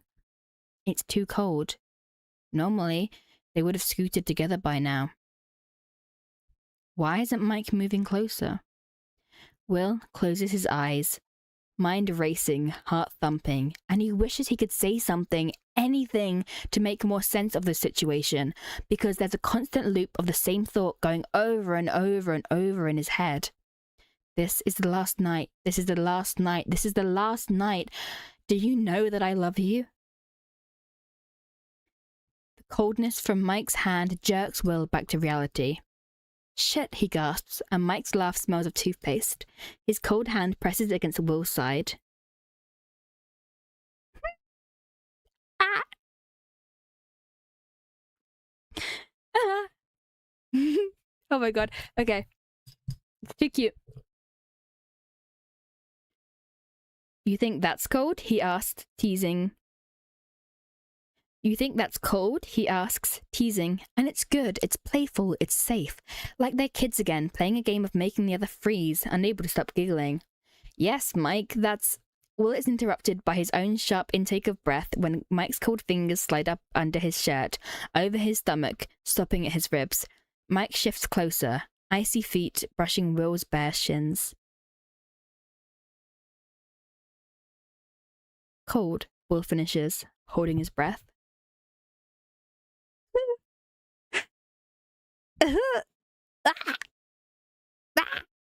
Okay. I'm normal. I'm a normal, sane human being. I need to get this line right. I need to get it right. I need to get this one right because this is like one of the big lines. Okay.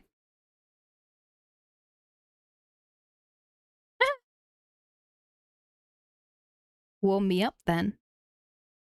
Nah, that wasn't it. Cold. So the teaser. Let me get in the mindset actually. I always forget to do this in voice acting. Like, think of myself as the character instead.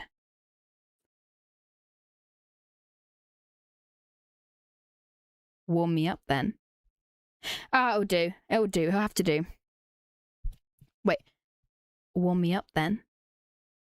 It's like the night before, like nothing has changed at all. When their bodies meet in the middle, it feels like Will can finally breathe again. He's waited for this all day, and if he really thinks about it, he's waited for this way longer. Maybe this is the one thing he's always been waiting for. They shiver together, teeth chattering. Mike starts rubbing Will's arms and back, and Will does the same, tracing damp skin. They warm each other up, hands moving under shirts and over limbs, damp hair leaving spots on the pillows.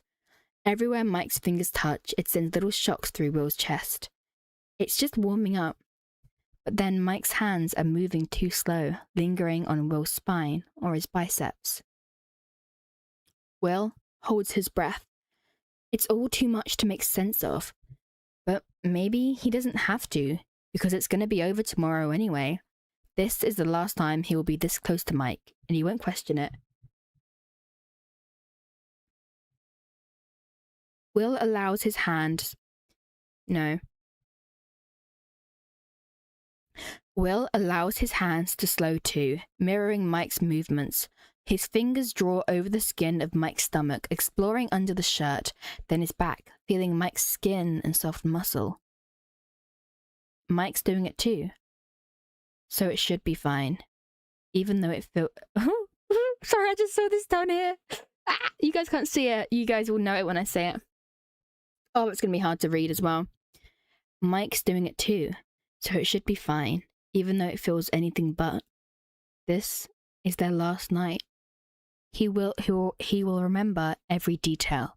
Mike's warm skin, the smell of rain in his hair, the touch of fingertips on his waist, the sensation of hairs brushing on their legs, Mike's cold feet slipping between his, the candlelight glinting in his dark eyes. He doesn't want them to stop being like this. And it's selfish because this isn't who they are. This isn't how it's supposed to be. They were never meant to share a bed. Will knew this from the beginning. There's no reason to grieve now. Things will go back to normal, and that's good. That's good. Eventually, warmth spreads and their trembling slows. Mike drapes an arm lazily over Will's side, hand resting on his back. They look at each other. They've talked so much during this past week, but still, now, looking into Mike's eyes, there are a million confessions lying heavy on Will's tongue, weighing the air between them. He swallows them down. He can't ruin this. Not now. Mike's eyes are black in the dim light, pupils swallowed by shadow, reflections of candle flames dancing across them. Will is aware that he's staring, but Mike isn't looking away either. In fact, his gaze drifts over Will's face, like he's searching for something.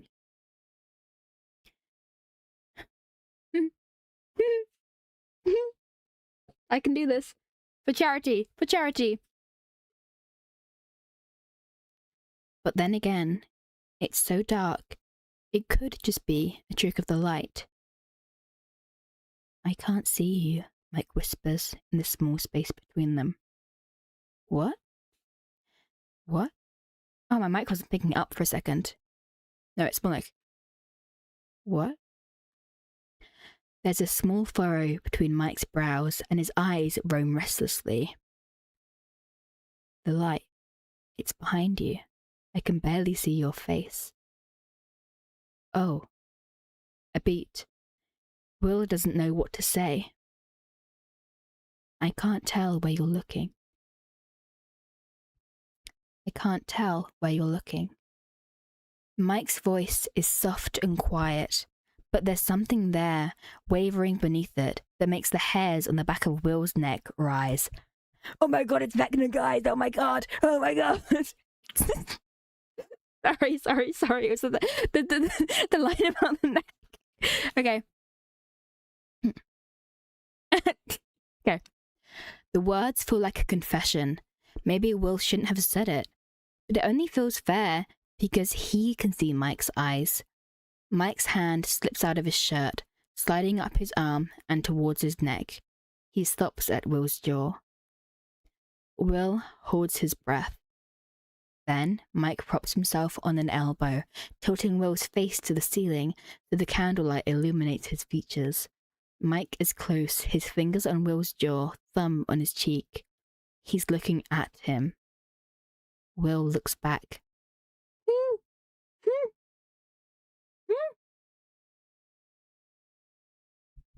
Okay.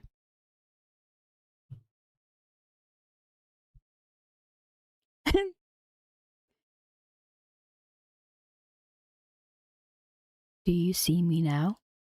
He whispers. Mike's gaze roams over Will's features. That sounded funny. Mike's gaze roams over Will's features, slow and deliberate. Yeah. Will can't breathe. His chest feels too tight. It takes him everything not to avert his eyes. With Mike propped up next to him, their thighs brush, shins pressed together, the sensation of skin, hair, and heat making it all too real. Mike's thumb drags over his cheek. Somewhere in the back of his throat, Will's breath hitches. Your hair's still wet. Mike's fingers move up, sweeping a strand of hair just above Will's ear, brushing his damp fringe from his forehead. Will doesn't know what to do. His hands feel frozen on Mike's back. Mike's hair falls over his face, and Will knows he shouldn't do it, but he aches for it. He reaches out and threads his fingers through his curls, brushing them across his forehead. So is yours, he whispers. Mike swallows, staring at him. And then it's all too much, and Will can't maintain the eye contact for a second longer. His gaze falters, and he doesn't know where to look, but Mike's mouth is right there, and is so very distracting. He could draw it from memory, so he knows what to expect. The curve of the Cupid's bow, the fullness of his lower lip. But there's something at the corners of his mouth that feels different now, like they've lost the hint of irony that's usually sitting right there. Instead, there's a restlessness, like there's something caught between those lips that desperately needs to be said. Will realizes he's been staring at Mike's mouth for a solid 10 seconds. When he looks up, he meets Mike's eyes. He must have seen it. Does he know? Heat rushes up Will's stomach, his chest, right into his face. This is not going according to plan. No, this is not going according to plan. He was supposed to savor this last night with Mike, not make it worse. But Mike isn't saying anything. He's just looking, more and more, like he's studying him. Until he finally releases him. The air comes back into Will's lungs as Mike leans back, hand slipping from Will's hair. He clears his throat and lays back on the pillow. Silence stretches, just the sound of their breathing. Rain drums against the window. The smell of wet fabric and melting wax sits between them. Will tries to think of something to say. The loop continues over and over in his head. He knows. Maybe he should just rip the bandage off and say it. Maybe he should just rip off the bandage and say it, so they can talk about it and finally move on.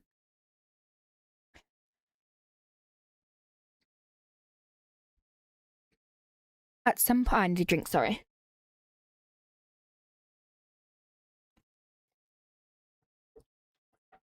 Hydration.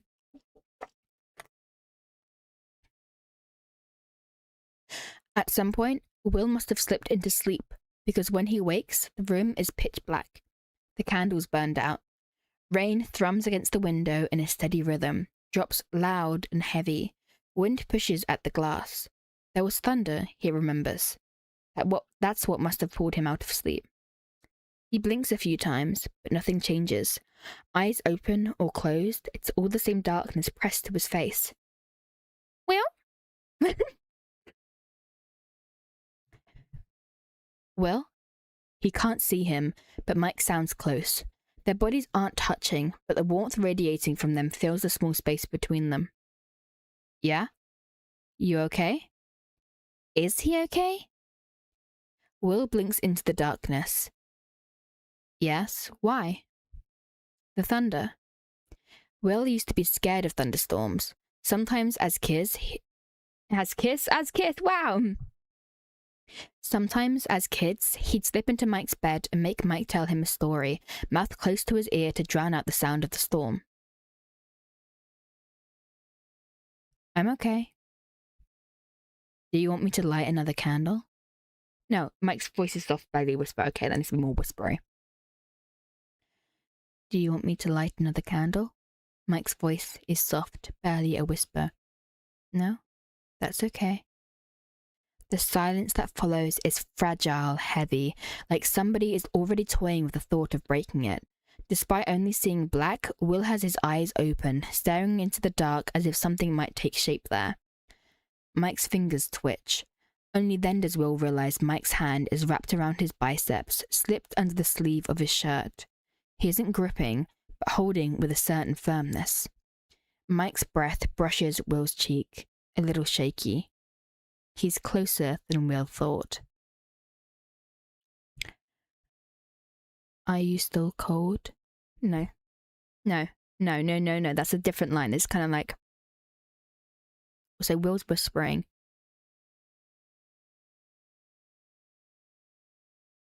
Are you still cold? Will whispers. No.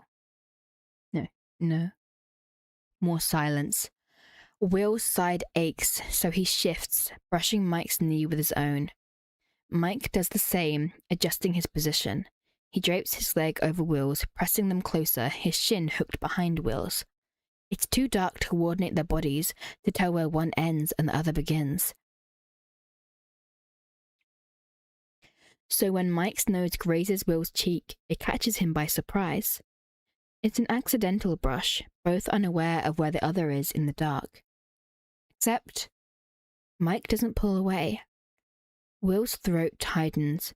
He goes completely still, holding his breath. Did Mike fall asleep again? Is he aware of how close they are? He stays still, waiting, feeling his pulse loud in his ears. Mike's breath is short, brushing over Will's cheek. He doesn't sound asleep. His fingers twitch around Will's arm, squeezing slightly. But if he's awake, then this isn't some accidental brush. Then Mike is right there with him, half of his face brushing against Will's, his now dry curls tickling Will's forehead. A million thoughts race through his head at once, tripping over themselves. It's impossible to wrap his mind around the situation he's in. Because he's so good at reading things wrong, seeing signs where there are none. When he was younger, he liked to interpret Mike's behavior as something romantic. His protectiveness, his gentleness. He'd treasure it and let it feed his delusions, pretending it could mean that Mike liked him just as much as Will wanted him to. And here he is again, reading it all wrong. This past week has made it too easy to start dreaming again. But that's all it ever was. A dream. He stays still, so he doesn't do anything stupid. He can't ruin this over some misreading of the situation. He waits for Mike to realize how close they are, to pull back. Then they can go back to normal, and Will can spend the rest of his life trying to forget this ever happened. Mike turns his head. Just barely. Enough for his nose to slide across Will's cheek, drifting towards his. Mike's hair brushes Will's forehead. His face feels hot. Mike's breath washes over Will's mouth, trembling, and he can feel the warmth radiating from his lips. Will can't help it. His breath catches, and the sound is loud in the quiet. Mike must have heard. He doesn't move. The tips of his fingers tighten on Will's arm. A force grows inside Will, a hunger so old it's unbearable, pulling him toward Mike. He clenches his hand into a fist to stop himself. His other hand rests against Mike's side, on the sliver of exposed skin where his shirt had ridden up. Heat against heat, heat against heat. He wants to move so badly he feels sick from it, too hot and dizzy, his body electrified and his chest aching from the way he's holding his breath. Try to reread the same line. Mike's upper lip brushes the space beneath Will's nose. The softest touch, barely there, almost accidental. But Will feels it everywhere. He would just have to speak, and their lips would touch. He's never kept so still in his life. His lungs protest, and he forces himself to take a shallow breath through his nose, the sound unnatural in the quiet. Mike must know Will's awake. He must feel the nervousness in Will's breath, just as Will feels it in his. And Mike is awake too. It's obvious. His breathing gives him away, his fingers digging into Will's skin. Mike isn't pulling away from this. Will isn't either. Mike inches closer. It's the faintest brush of lips. Rough from the cold, shivering with nerves, a little off-center against the corner of Will's mouth. Mike takes a sharp breath. His fingers press into Will's arm, almost painful. Then the sheets rustle. Heat leaves Will's face.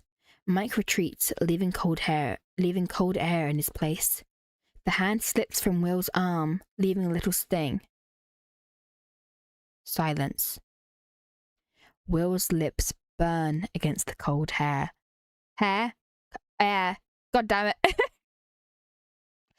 Will's lips burn against the cold air, stinging in the absence of Mike's mouth.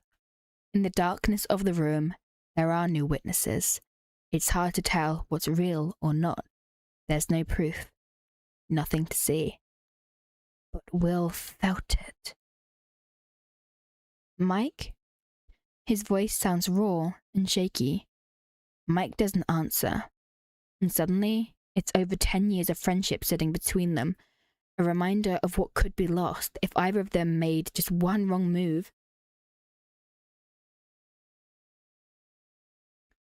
But it can't end this way. Will can't be stuck here forever, wondering what happened. He can't fall asleep, not tonight, not for the rest of his life if he lets this go. Mike. He reaches out, his hand finding the front of Mike's shirt. He grabs the fabric and pulls him close, bringing their foreheads together. There's a soft gasp coming from Mike's throat. Mike is trembling. His breath comes out quick and uneven. But he doesn't pull away. Will listens into the silence between them, the sounds of their breaths, searching for explanations, any sign that he's reading this wrong. But nothing makes sense. Neither of them pushes closer, but neither of them pulls away either. Where his hand is pressed into the fabric of Mike's shirt, Will can feel Mike's chest moving with quick breaths. Will hesitates. He needs to know. He can't just linger here forever. His hand slowly moves along Mike's jaw, feeling out the parts of his face he can't see in the dark. His fingers brush along his neck, thumb on his cheek. Mike's skin feels hot under his touch. Will is not going to move, not any further than this. But something about the touch seems to switch something in Mike. His fingers ghost up his neck, cupping his cheek. Then, as if mapping his face by touch, he traces the shape of his eyebrows and the curve of his nose.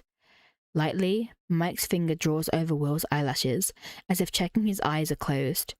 His thumb hovers over Will's mouth, and then, slowly, drags over his bottom lip, drags over his bottom lip.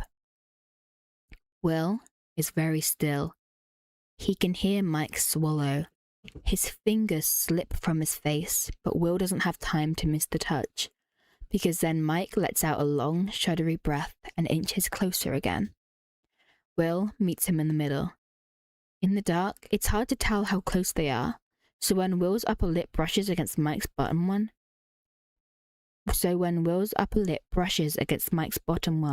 they both stop, breath hitching like it startled them both. This time, Mike doesn't pull away. Will stills as he feels Mike's lip brush lightly over his. Lips, plural, he doesn't have one, god damn it. Will stills as he feels Mike's lips brush lightly over his, the faint hint of a touch. His eyes flutter shut despite the darkness, and he realizes he's trembling, scared to make the wrong move. He's never kissed anyone before. He doesn't know how. But this barely counts as kissing. It's just lips brushing against lips. I lost it. There we go. It's just lips brushing against lips, like they just happen to be there. Until Mike makes a sound, low from the back of his throat, and his hand slips to the back of Will's neck, fingers burying inside his hair, like he's giving to something buried deep inside him. And suddenly, it's something completely different. Holding him by the back of his neck, Mike pulls Will closer, pressing his lips to his in a way that's anything but accidental. Will's body goes hot and weightless, and every thought he's had... No, I need to get this bit right. This is really good. Will's body goes hot and weightless, and every thought he's had before is now replaced by a bright buzzing. The sensation almost makes him sick. For a moment, he can't move at all, unable to comprehend that this is happening. He has to do something, so he presses back, a tiny, unsure pressure, like he's just trying it out. And Mike responds instantly. Their lips move against each other, slow and searching, adjusting to the feeling. The hot air between their mouths feels charged with the weight of what this means, what it could mean for both of them. But it's too late now. There's no way to undo this. And it's scary, but it's also a relief. And Will can't make sense of it. He won't even attempt to. Instead, he gives in, fingers sliding into Mike's curls the way he's always wanted to. He's touched his hair before, but always restraining himself, never allowing what he truly wanted to. A tug on a strand of hair, gently scratch his scalp, pull him closer, his fingers buried in the soft curls at the back of Mike's head. Mike gasps into his mouth, a quiet sound not meant for anyone else, and Will didn't know how badly he needed to hear it. Suddenly, there's no restraining. Will might not know how to kiss, but he knows what he wants, what he's wanted for so many years.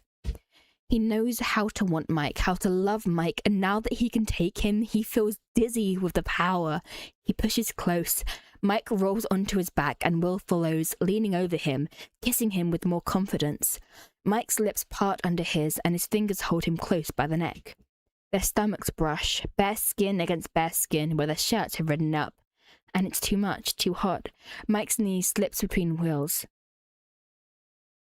The sound of their mouths is loud in the room, louder than the rain hammering the window.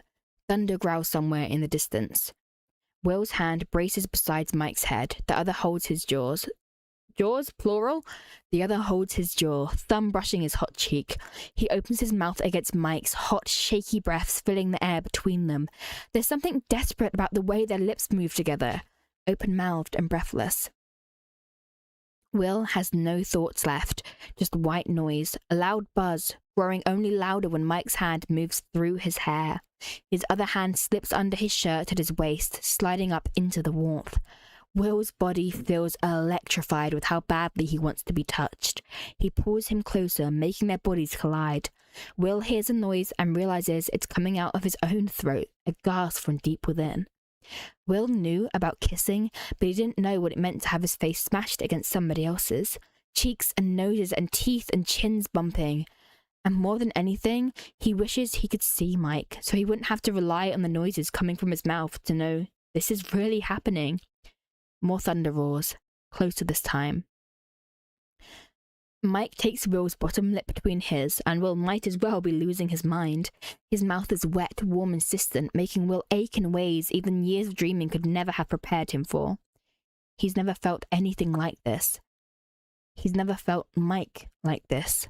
He's known him for so long, but he's never known the way his breath hitches when his hair is pulled, or the taste of his mouth, or the feel of his fingers digging into the skin of Will's waist. Everything is falling out of place, like a crack in time, reshaping what they are, what they were, what they will be. More thunder. And then, just as Mike breaks the kiss, catching his breath, and Will presses their foreheads together, gasping for air, a flash of lightning bursts through the room. For a second, it's bright. 1 second to see Mike beneath him, eyes wide, lips red and wet. 1 second for Mike to see him. 1 second to realize what's happening. Because suddenly, it's not just their faces and bodies, but the context of them. It's Will and Mike in the apocalypse, best friends since the day they met. It's 2 young boys on a playground saying yes to a friendship that would shape them forever. The reality hits them like a lightning strike. There's so much to lose. In the darkness, Mike's breath stutters. His fingers fall away. Will rolls off of him. Their breathing fills the dark room, loud and uneven. Will's heart pounds against his ribs. Neither of them say a word as they catch their breaths. Will has spent over half his life convincing himself that this will never happen, but now his mouth is still hot and wet from Mike's lips, and he can still taste him on his tongue. He's never going to be able to go back from this. The rain is loud against the window. More thunder roars. This whole week, they spent carving their way back into each other's lives. But they dug too deep, forgot to stop, and now they've reached something too close to undo. Will has no idea where to go from here. He can't think of anything to say. Just one word would make this real, and they would have to face the consequences of what just happened. So they don't talk. They don't touch. They just lie there, catching their breaths, a gap between their bodies, waiting for morning, as if it holds the answer to what's become of them, with this old friendship sitting open between them, pulled at the seams. Oh, that was such a good chapter. Oh, lordy lord. Oh, lordy lord. Oh, that was good.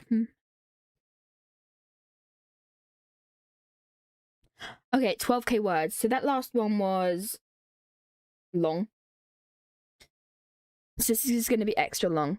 So I'm going to take like a 5-minute break and go to the bathroom, 5-10 minute break maybe, go to the bathroom, recover for a minute, give my voice a break because I'm putting my everything into reading this because I want it to be as like perfect as possible, but it's a lot behind. Yeah, we've joined like right when we're about to start the last chapter. Yeah, so I'm going to put it and be right back. Fair warning, the music starts in a second. Okay.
Okay, we're back. Okay. I have a big swish. Yeah, happy holidays. Feature reference. I'm gonna have all the like live recordings. They're all put in a playlist already. And then the final version obviously will be out on Christmas Eve. So if you guys like missed bits, you can either go back and watch the stream, or the Christmas Eve version will have the full bits. But yeah. Right. Let's go. Chapter 8. Will had always known he didn't like Mike the way he liked his other friends. It was hard to grasp as a kid, the concept of attraction. Will would look at girls and think they were pretty. He'd look at boys and think they were cute. Then he'd look at Mike and forgot how to breathe. No, that was awful. But then he'd look at Mike and forget how to breathe. Mike was his first friend, and for a long time, Will thought that alone would make him somehow more special, more important than everybody else. It would explain the way he felt most himself with Mike, or the way he liked it best when he had all the attention to himself. All his attention, dang it. One more chapter, come on, Reuben. It would explain the way he felt most himself with Mike, or the way he liked it best when he had all his attention to himself. His dad would make comments about his weird obsession with Mike, how Will would always find a way to bring him up at dinner even when it didn't fit into their conversation. But knowing what it meant back then felt impossible. Gay was a word his dad used to describe his flaws. It wasn't just the way he talked about Mike. It was the way he didn't enjoy baseball, or the colors he chose when making a painting, or the way his arms trembled when holding a gun for the first time. It was just one of the many things Will knew he would have to grow out of eventually. He'd always thought it was just a matter of time. One day he'd meet a girl and everything would fall into place. Growing up would help him grow out of his old habits, but as long as they were kids, he allowed himself to look only at Mike. Over the years, Lucas and Dustin joined their friend group. At first, it scared Will, because if what he and Mike had was classified as friendship, and they could have other friends, maybe their connection wasn't as strong to begin with. Still, Mike always had a way of finding him in a crowded room. No matter who was with them, he'd always ask for Will's opinions first. He'd always ask for Will's opinion first. He'd stay behind with him, and when Will was being quiet... okay.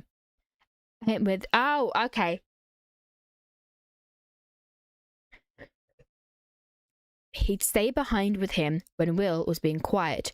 He always made him feel special. Until he didn't anymore.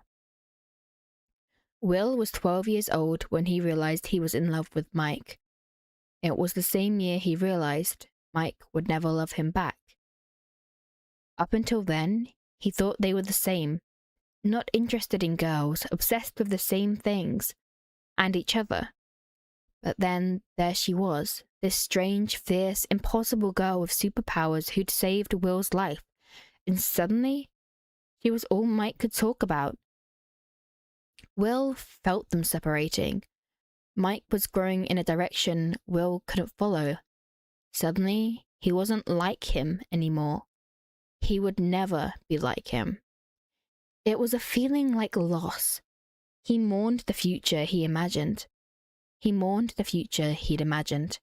He and Mike spending the rest of their lives together, just the two of them in some apartment in the city, growing up together, growing old together. But that was never going to happen now, because Mike was normal. Mike liked girls. Will spent years trying to accept that. He conditioned himself to accept that.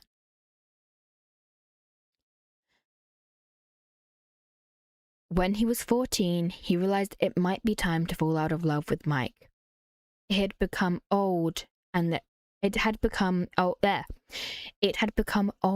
little pathetic, and maybe he'd missed the memo.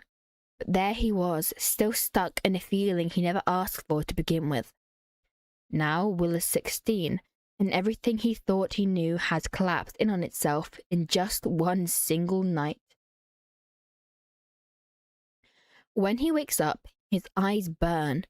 The morning light seeps across the covers, pale and washed out. The rain has stopped, but the window is still stippled with beads, like traces of the night now stretched thin over the glass. Will turns his head. Will? Will? The space on the bed beside him is empty. He stares at it for a solid minute. Comic books are scattered around the nightstand. The painting he made is still on the desk. The candles, the lighter, everything's there, like this is just another morning.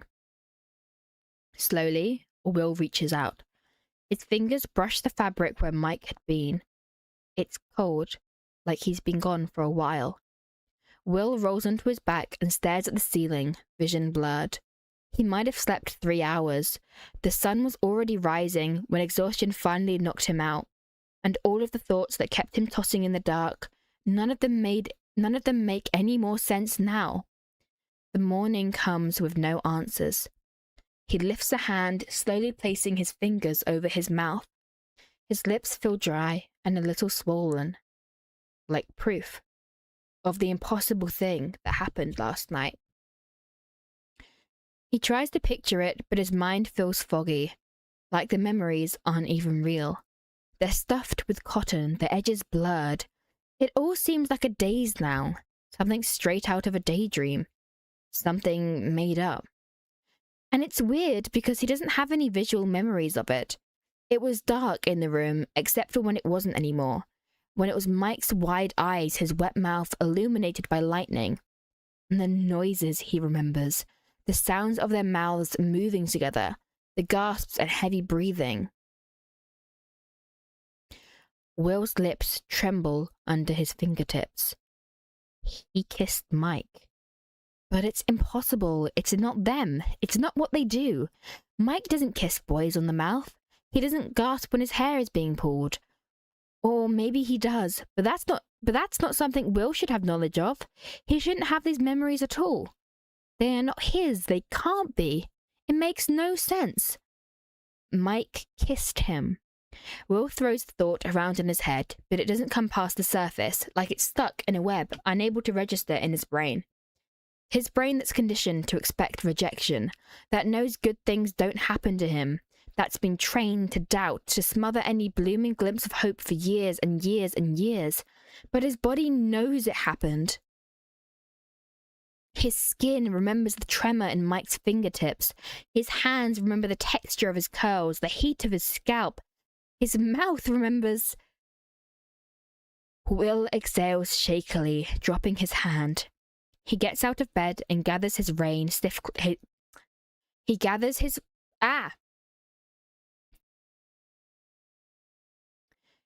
He gets out of bed and gathers his rain-stiff clothes from the floor and chair.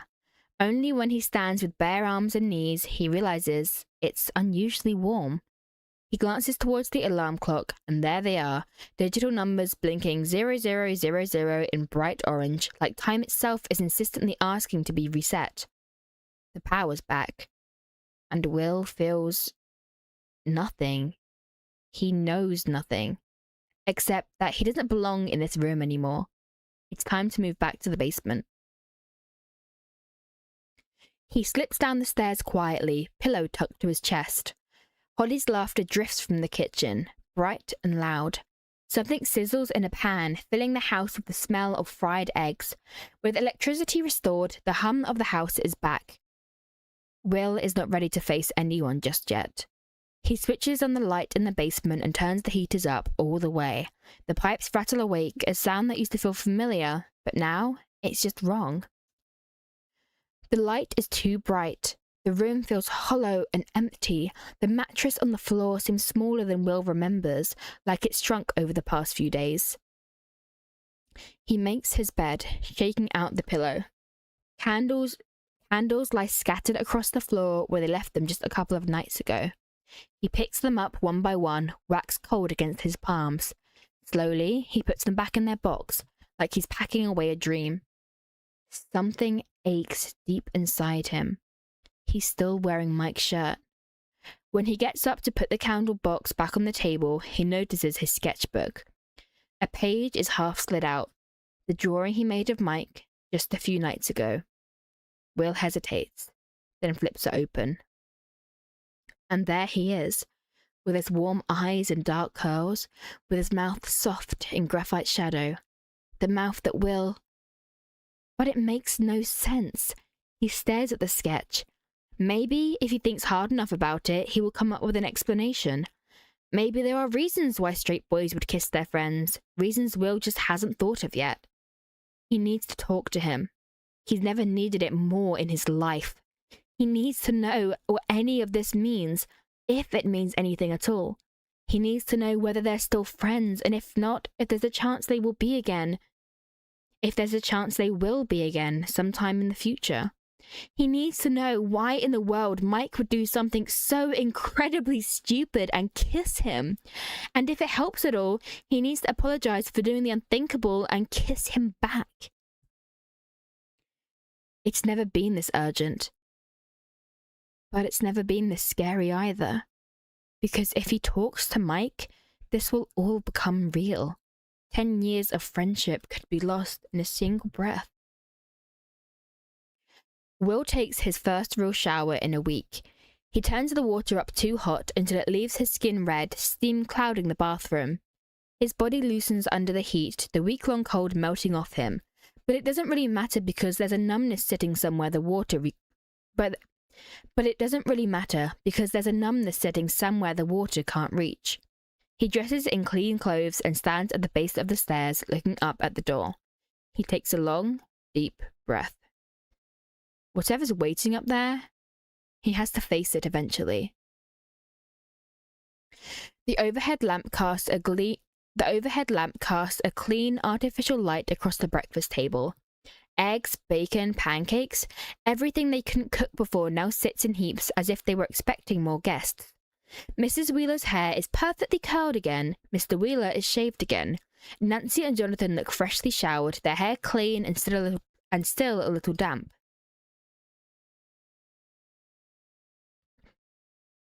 The coffee smells like it came straight out of the machine. Holly drowns her bacon in syrup. There's a glow to their faces, like they've been holding their breath for a week straight. Now finally able to breathe again. And Mike? Mike isn't here. Will's stomach drops at the sight of his empty chair. He feels cold suddenly, like the heaters aren't working after all. And if Mike isn't here and he isn't in his room either, then he's somewhere else entirely. Hey, Will, you're up. Jonathan looks up from his plate, but Will's not in a state for conversation or breakfast or good mood. He's in a state of numbness where nothing matters, not even what Mr. Wheeler thinks of him. Where's Mike? He asks straight out, Where's Mike? He asks straight out, his voice coming out rough. Mike? No idea. He was up early today, Mrs. Wheeler says, catching a drip of syrup before it slides off Holly's plate. He left a while ago. Did you need something from him? Will, still standing in the doorway, stares at her, unmoving. Maybe he looks a little crazy right now, but he can't bring himself to care. Did he say where he went? No, just that he wanted to go for a walk, Mrs. Wheeler says, the last words emphasized like she's confused too. Don't you want to sit? Will forces himself forward and drops into the seat beside his brother. He can feel Jonathan's questioning gaze, but he ignores him. Teenagers, Mr. Wheeler mutters. Didn't know they even took walks. Mrs. Wheeler sips her coffee. Well, it's been a long week. He probably just wanted to get out of the house. Will's gaze fixes on the orange juice bottle in front of him. His stomach twists. Mike doesn't just go for walks. Maybe he didn't want to see anyone. Maybe he didn't want to see him. Maybe he needs space and time to think. Maybe he is confused. Confused about... Will digs his nails into his thigh beneath the table. He can't even think about it. Yeah, well, I don't blame him, Nancy says. We've been trapped in here forever. You've barely been home, her mother remarks, with raised eyebrows and attention shifts. It's the first warm breakfast in a week, but Will has no appetite, pushing scrambled eggs around his plate. He can feel Jonathan's gaze burning at the edge of his vision, but he keeps his eyes fixed on the juice bottle. He can't talk, he can't eat, he can't think. All he can do is sit and hope that at some point the mess inside his head will sort itself into something he can understand. Hydrate time!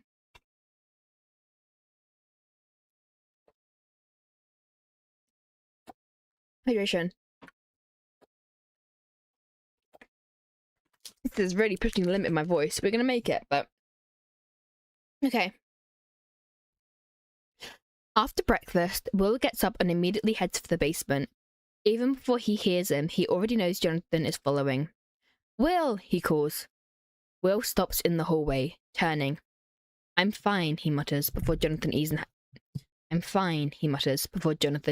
a chance to ask. Just didn't sleep well. You're a really bad liar.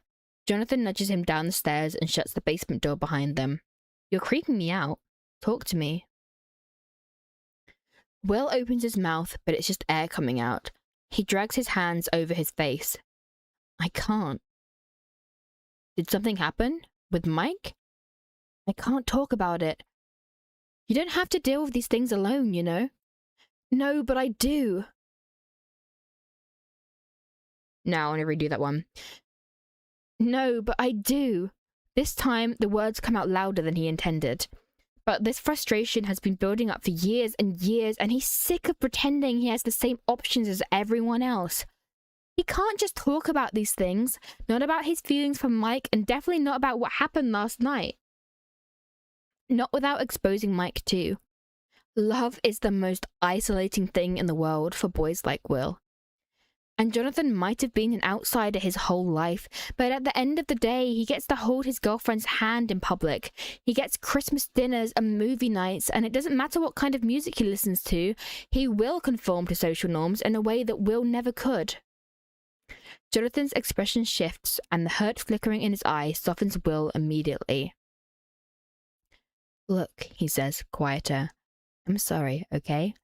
But there are things that I just can't talk about. But that's the point, Will. Jonathan's mouth is a thin line. I want you to tell me exactly what kind of things, you know? The things you feel like you can't tell anyone else. If Will wasn't so exhausted, so confused, and sleep-deprived, maybe this wouldn't feel so impossible. Maybe I will, he says, softer now. But right now, But right now, I need to talk to Mike. Concern flashes across Jonathan's face. Did you fight again? No, I mean, I don't know. Will feels wrung out and hollow, and there's no way to explain it. Last night, doesn't matter. He wasn't in his room this morning, and now he's gone, and I don't know if he's avoiding me, or doesn't want to talk, or if we're even friends anymore. The last words come out small and a little shaky. Hey. Jonathan steps closer, his voice soft. His hand is warm on Will's shoulder. Whatever it is, he probably just needs time. When Nancy and I fight, it helps to get out of the house. You know, come back with a clearer head. Will doubts that anything Jonathan and Nancy fight about could compare to this existential, harrowing, deadly crisis he and Mike are in right now. He doesn't say that, though. He just nods, eyes fixed on the wall, vision blurred. Jonathan watches him for a moment, as if he's still waiting for him to speak. When Will doesn't say more, he sighs. Mum called earlier. She got cake from the store. Asked if he wanted to come over and celebrate. Celebrate. The word feels ridiculous. That the power's back, that we're all okay, you know, that it wasn't Vecna. But Will can't think about any of that. Not today. I don't know. It might be good to get out. Jonathan squeezes his shoulder lightly. Clear your head. Distract yourself. But Will doesn't want to be distracted. He wants to stay right here, frozen, until Mike comes home and they can look at the mess they've made. And maybe that conversation will be the last they ever have. But at least Will would know. But Mike isn't home. Will's been awake for an hour, and this feels like the worst day of his life. Maybe it is good to get out. He lets out a shaky breath and looks at his brother. Okay, yeah, let's go. Every light in Hopper's cabin is on, blazing like a celebration.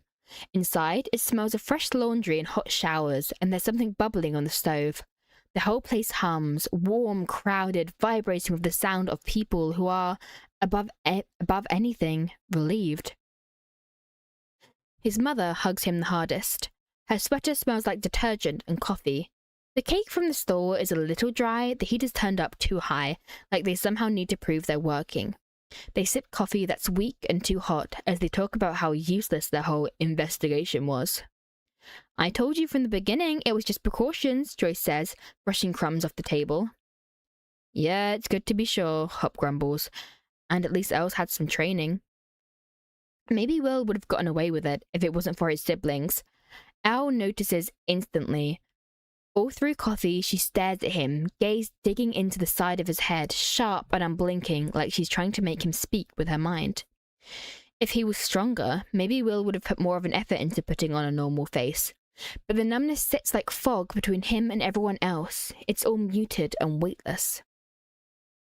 When his mum and Hopper start clattering dishes in the sink, Elle hooks her fingers around his wrist and drags him towards... Elle hooks her fingers around his wrist and drags him towards her room.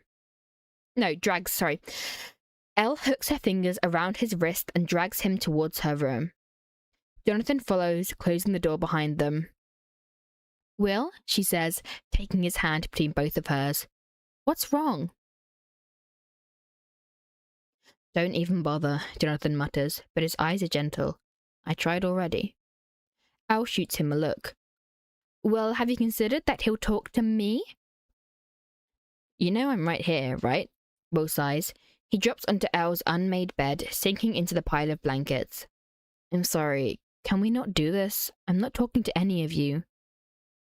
He curls up on Elle's bed, dragging the blanket over his head like he's retreating into a cave.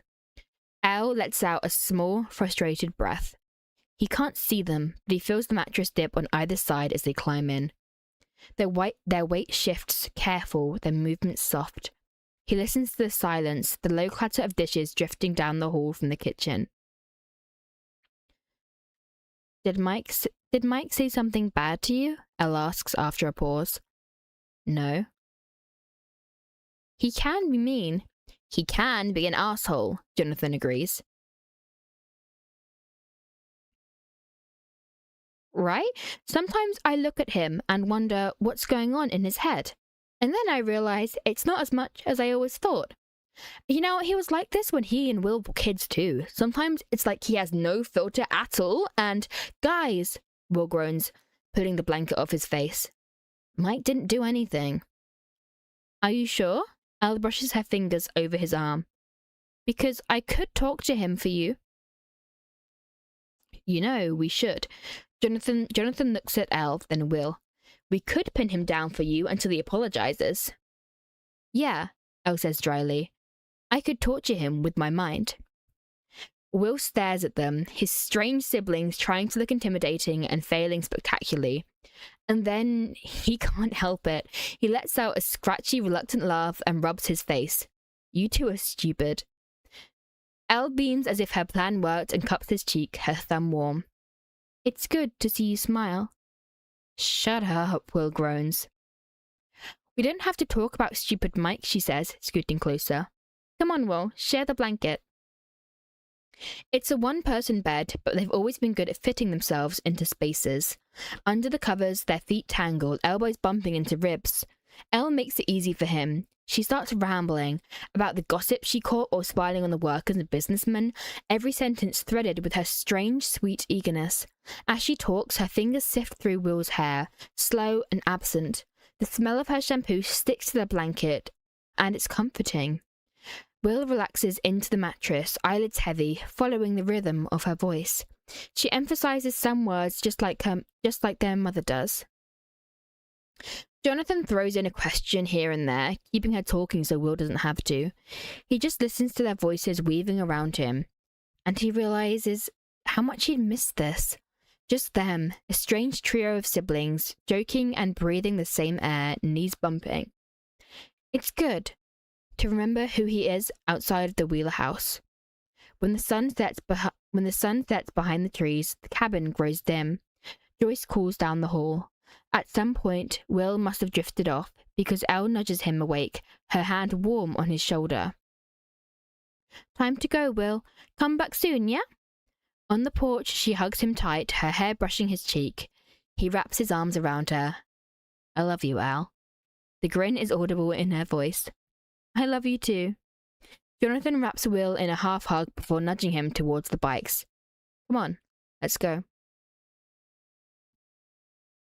The Wheeler house glows in the dark like it used to.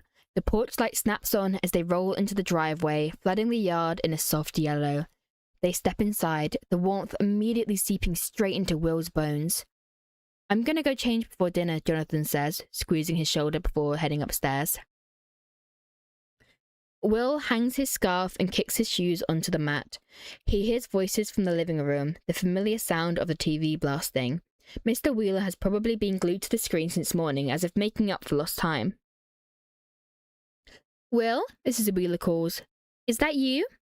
He steps into the bright kitchen. The white kitchen. He steps into the white kitchen. He steps into the bright kitchen. Steam clouds above the stove, scented with garlic and something sweet. Mrs. Wheeler stands by the stove, stirring the sauce. Thank God. She throws him a smile, but it's a little rushed. Everyone else in this family is useless. Can you help me set the table? Sure. He brushes up his sleeves and reaches for the plates. The 6 p.m. news blasts from the living room. Holly sits cross-legged on the carpet, threading beads for a bracelet, completely zoned in. The scene looks peaceful, like this is just another day. Will says as he sets the plates down. Is Mike? Oh, he came home earlier. Mrs. Wheeler doesn't turn, just keeps staring. I think he's up in his room. Oh. His stomach tightens, crawling with nerves. Okay. He places the silverware, but his hands feel shaky. His throat is suddenly tight, his mouth dry. He wipes his damp palms on his jeans. Can I help with anything else? Well, if you're asking, most of the food is still out on the porch. You can bring it inside if you like. I'll do it, he says quickly. Anything to keep himself occupied. He slips back into his shoes and out of the house. Outside, the cold tugs at his sleeves. Boxes of refrigerated food sit under a tub along the house. He brings them in one at a time, sorting things back into the fridge, trying to remember where everything was.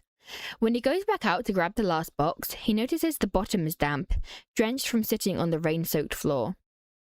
When he lifts it, the whole thing sags, bottles clinking dangerously. Shit, he mutters, lowering it back onto the concrete. Somewhere in the distance, a neighbour's dog barks. He kneels on the wet ground, checking each jar and bottle for cracks, fingers going numb. The cold seeps through his knees.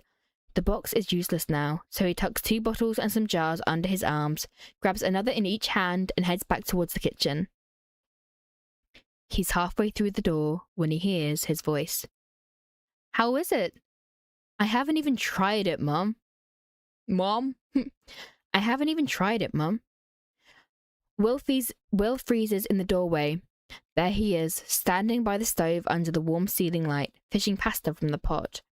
His face is relaxed, normal, and for a moment, Will clings to the stupid, desperate thought that maybe he imagined the whole thing, made it all up. That maybe this isn't happening at all and he's just gone crazy. Crazy? I was crazy once. But then Mike looks up. Their eyes meet. Every trace of expression drops from Mike's face. And just like that, the numbness is gone. Every nerve inside Will on fire, burning at the sight of him. The jars in his arms suddenly feel too heavy. He can't breathe. This is the boy that he kissed last night.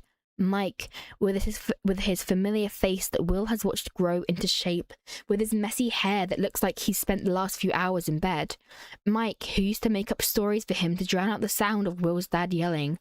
The same boy who came up to him on the swings asking him to be his friend. It takes Will everything not to drop the food. Mike, I asked you, Mike, I asked you to try the pasta, Mrs. Wheeler reminds him, impatience in her voice as she stirs the sauce rapidly, keeping it from overcooking. Yeah, Mike blinks heavily, jerking back towards the pot. Sorry, I think it needs, 2 more minutes? I think it needs, 2 minutes. No, that's an annoying one again. It's an annoying line. Sorry, I think it needs, 2 minutes? Good. Can you call Nancy and Jonathan for dinner? Sure. He moves fast, like he's relieved to leave. He doesn't look up as he passes Will. Their shoulders brush, just lightly, but it's enough to make his heart stutter. He stands there, frozen. Behind him, Mike calls for their siblings. Will is not going to survive dinner. Will sits at the table and stares at the grain of wood. Holly chatters beside him, but her voice is muffled and warped, like he's underwater. Chairs scrape. Slowly, the table fills. Jonathan and Nancy, Mr. and Mrs. Wheeler, sit down in their seats. Silverware clinks. He recognizes Mike's footsteps, slow and hesitant in the hallway. The chair next to him drags back. Will doesn't look, but he can feel him at the edge of his vision. Too close and too far away, all at once. Will's stomach twists into 1,000 knots. People talk around him, voices blurring into one long, dull note. He pushes food onto his plate just to move his hands. He feels Jonathan and Mrs. Wheeler's eyes on him. He knows he's acting strange, and even though he's always been good at pretending, he can't do it now, because it doesn't even matter anymore. Nothing matters. Is it that bad? He hears Mrs. Wheeler's voice through the buzz. Will jerks his head up to reply, but she isn't looking at him. Mike's plate sits untouched on the table. No, Mike murmurs. His leg bounces under the table, his fingers twisting in the string of his sweatpants. Is something wrong? Will's face burns. No, Mum. His voice is rough, scraped raw. I just don't have an appetite. Are you getting sick? You boys were out in that storm last night, right? I saw your shoes by the fireplace. Will wants to shrink into himself. He feels too hot. His hand trembles where he grips the fork. He and Mike in the storm, undressing by the candlelight, the smell of rain in Mike's wet hair, his damp skin under Will's hands, the heat of his mouth. Yeah, Mike says, voice thin. We were. Will digs his nails into his palm until it burns. The silence is too loud. Jonathan clears his throat. I think the food is really good, Mrs. Wheeler. Oh, that's nice of you to say. Attention shifts and Will forces himself to breathe, inhaling slowly through his nose. Still, his chest feels tight, like he can't get enough air, like something heavy is pressing down on him. He tries to eat. Out of the corner of his eye, he watches Mike's nervous fidgeting under the table. Like he wants to leave, like it's torture for him, sitting next to Will. And, in a way, this is familiar. The avoiding each other, the silence between them, like they don't even know each other. That's how it's been this whole past year. It's like this last week didn't even happen, and now they're right back where they started. Except this time, it's something they can't come back from. When dinner is over, Mike is the first to stand. He gets up fast, grabbing his barely touched plate. I'll eat this later. I'm gonna go back to bed. I don't feel so good. And just like that, he slips out of the room, giving Will not even a glance, nothing. Will is usually the first to help Mrs. Wheeler clear the table, but now he just sits there, frozen, and stares at the door where Mike's just disappeared through. Plates clatter around him, and Holly rambles something about a book she's been reading. Jonathan's hand brushes his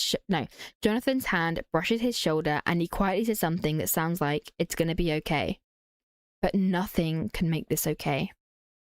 Slowly, Will rises from his chair and slips out into the hallway, closing the door behind him.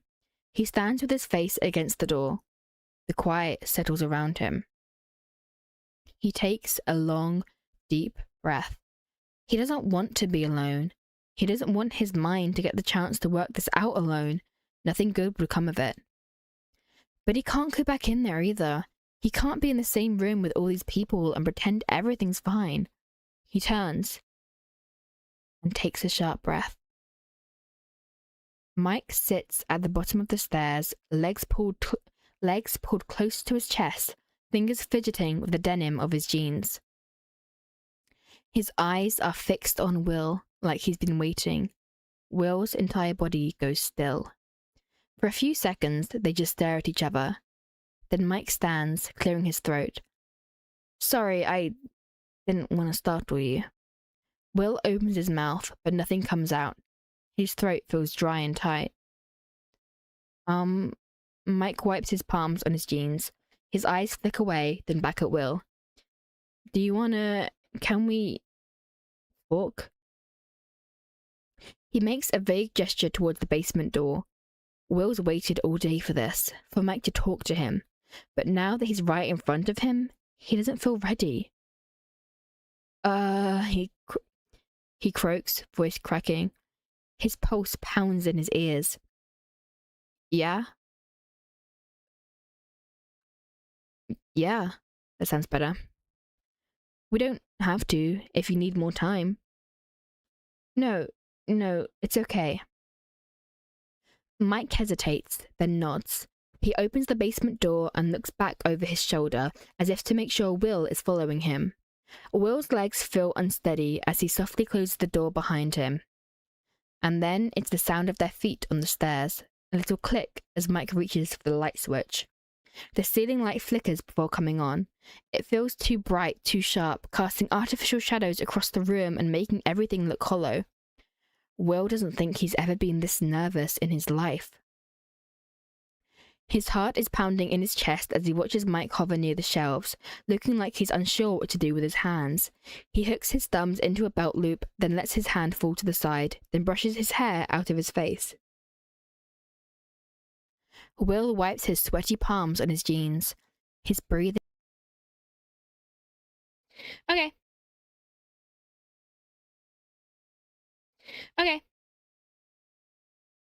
We are back. Oh, what have I done here? Oh, God. I broke OBS. Oh, well. Will wipes his sweaty palms on his jeans. His breathing is shallow and he feels a little dizzy. Nothing in the world could have prepared him for this. Not in a million years would he have imagined himself in this situation. Mike's mouth twists, like he's sifting through a million words and can't pick a single one. So, he says finally, digging his eyes at Will for a fraction of a second. What have you been up to today? It's a question so innocent, so normal, and so painfully irrelevant, Will almost wants to laugh. But maybe this is good, to start safe. He says, barely recognizing his own voice. I went to see Mum and Elle. Cool, Mike says. Another silence. There's an ongoing loop inside of Will's head ever since their mouths broke apart last night. The question he needs and fears the answer to so badly, it takes every bit of control not to blurt it out. Why did you kiss me? And you? He asks instead. Oh, I was... Mike stares at something behind Will's head. Just out walking. I needed some time to clear my head. Will nods, fidgeting with the hem of his sweater. The silence is unbearable. So, did it work? What? Does your head feel clearer? Mike hesitates. He glances at him again, just for a second, and then, as if he can't bear it any longer, he starts pacing, to the shelf, to the desk, to the couch, and back again. I don't know, he says finally, frustration audible in his voice. You don't know? Yeah. A long silence. Will wants him to just say it, spit it out and stop making this so difficult. But asking questions feels like stepping right back into a storm because Will isn't sure he wants to hear the answer. He starts anyway. What exactly don't you know? Mike stops pacing. He stands, mouth opening and closing it like the words are stuck. I don't know anything, he says, the last word almost a whisper. Oh, oops. I don't know anything, he says, the last word almost a whisper. Will needs him to be a little bit more specific. Like what? Mike struggles. It's obvious. It's like he doesn't have any words, none at all. It takes several attempts before he exhales deeply, rubbing his hand over his face. Most of all, I don't know how to talk about this, Will. He collapses onto the couch, pulling his knees to his chest, hands wrapped around his shins. He tilts his head back against the cushion and lets out a long sigh. Look, he tries again. All day, I tried to find ways to explain it to you. I'm gonna try, but I don't know if it'll make any sense, okay? Will stands, staring at his best friend as if his life depends on it. It feels like everything has been leading up to this moment. Every glance, every touch of the past week, silently begging for an explanation. Except Will didn't see it coming at all. Okay, he whispers. Okay. Mike nods to himself. He takes a deep breath. So, this past week has been confusing. Will blinks, slowly nodding. The past week has easily been the most confusing week of his life. He just didn't think it was confusing for Mike. I was happy we were hanging out again. Me too, Will says quietly. No, coming out rough. Me too, Will says quietly, voice coming out rough. I really want to be your friend, Will. I love being your friend. Will's stomach drops. Maybe they can be friends. I do too, he says, even quieter. But then last night, Mike's voice cracks. His eyes flick to Will's, holding his gaze for a couple of seconds. Last night. Mike's shaky breath on his cheek, their lips brushing like an accident. Will's fingers in Mike's shirt, Mike gasping into his mouth, and then a flash of lightning. Heat crawls up Will's neck as he watches Mike's face flush before him. They stare at each other, wide-eyed, like they can't believe what they did to each other. Shit, Mike mutters, running his hand over his forehead. I can't talk about it. He curls in tighter around himself, and somehow, despite his lanky legs and long limbs, he looks small, arms wrapped around his shins. This morning, he says after a moment, I felt like I needed to talk to someone, but then I kept walking and I couldn't think of a single person to go to. It's like nobody would understand, you know? Yeah, Will says. All day, he's felt just like that. But he's still confused about what Mike is confused about. And it's like, in this whole town, there's not a single person he gestures vaguely, who would get this. And I don't even mean they would be shitty about it, they just wouldn't understand. Will wishes Mike would just say what he means, use the real words instead of vague descriptions, so Will could stop searching for possible interpretations. But Mike looks so lost, so helpless, like he's unraveling right in front of him, and it stirs something else in Will. Because above everything, Will wants to be his friend. Mike is clearly struggling, and Will's instinct is to help, to study him. No, Mike is clearly struggling, and Will's instinct is to help him, to study him. The feeling is stronger than his own desperation. I would understand, he hears himself say. You can talk to me about it. Mike's eyes soften. No, I can't. Why not? Because it's about you. He creeps under Will's skin and he fights the urge to duck his head. Oh, okay. But he needs to focus. Focus on Mike, who's struggling in a way Will has never seen before. Sure, he's had some crises. Crises? Okay. Sure, he's had some crises before, but it's never been like this. He's never looked so lost. Will takes a deep breath. Are we... His eyes move cautiously over Mike's face, searching. We're still friends, right? Mike frowns.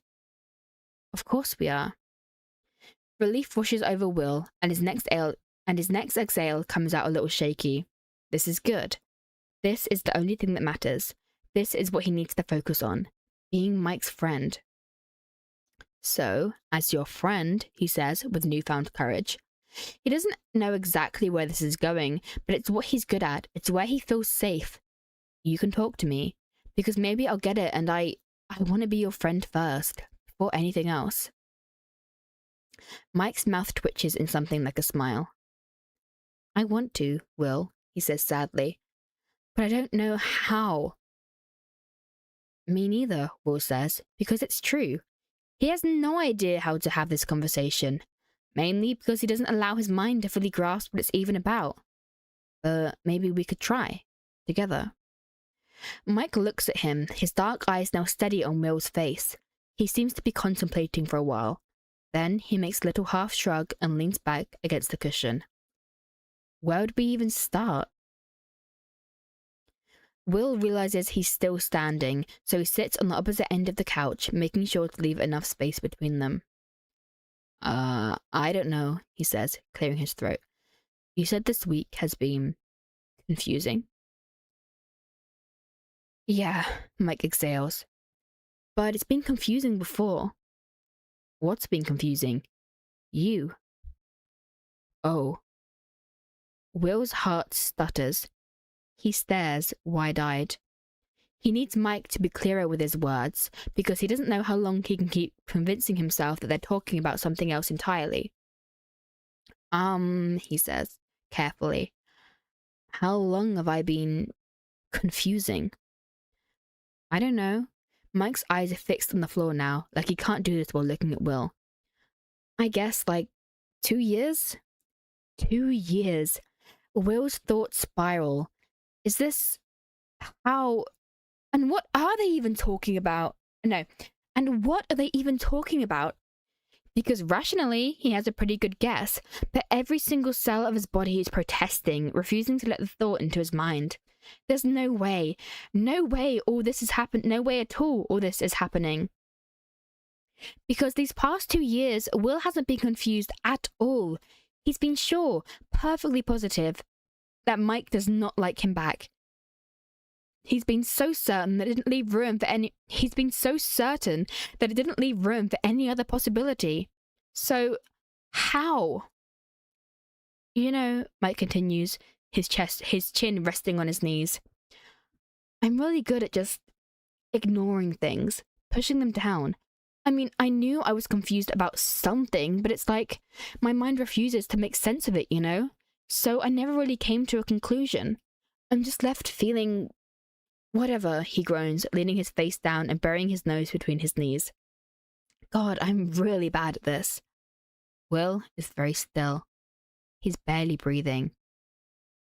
He stares at Mike, and it takes everything he has to keep it together, to not make this into something it's not. Look, Mike takes a long, deep breath.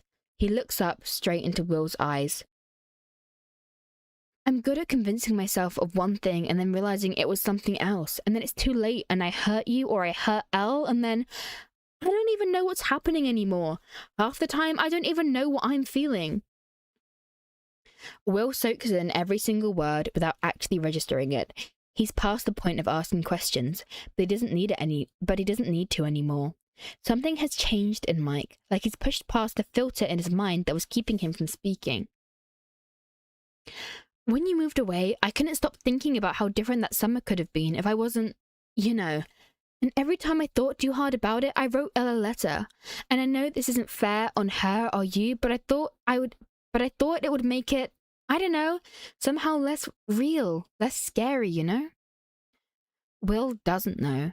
He's listening, but not comprehending. He slowly nods along anyway. And then Elle told me you like some girl, and I don't know. And when I saw you at the airport, I guess I was ashamed. Ashamed, Will echoes, unable to catch up. Ashamed of what? Ashamed, just... Mike hesitates. Of assuming that maybe you'd like me, I guess. Will blinks. I know it was stupid and arrogant, but when Elle said you liked someone else, I guess I felt betrayed? The conversation has reached a point where Will doesn't understand anything anymore. So this is what it's about? Will liking Mike? That's what he's been confused about? Is that what they've been talking about all along? Will needs time to think, but Mike is already saying more words, and it looks like he's not going to stop anytime soon. So in Lenora, I figured that you didn't like me. No, so in Lenora. So in Lenora, I figured that you didn't like me, but then you were sending me so many mixed signals. What? Will hears himself say. What? You were! First you gave me the painting, and I thought, oh, okay, maybe I'm just stupid and you do like me. And then you told me Elle commissioned it, so I thought, okay, I'm really fucking stupid.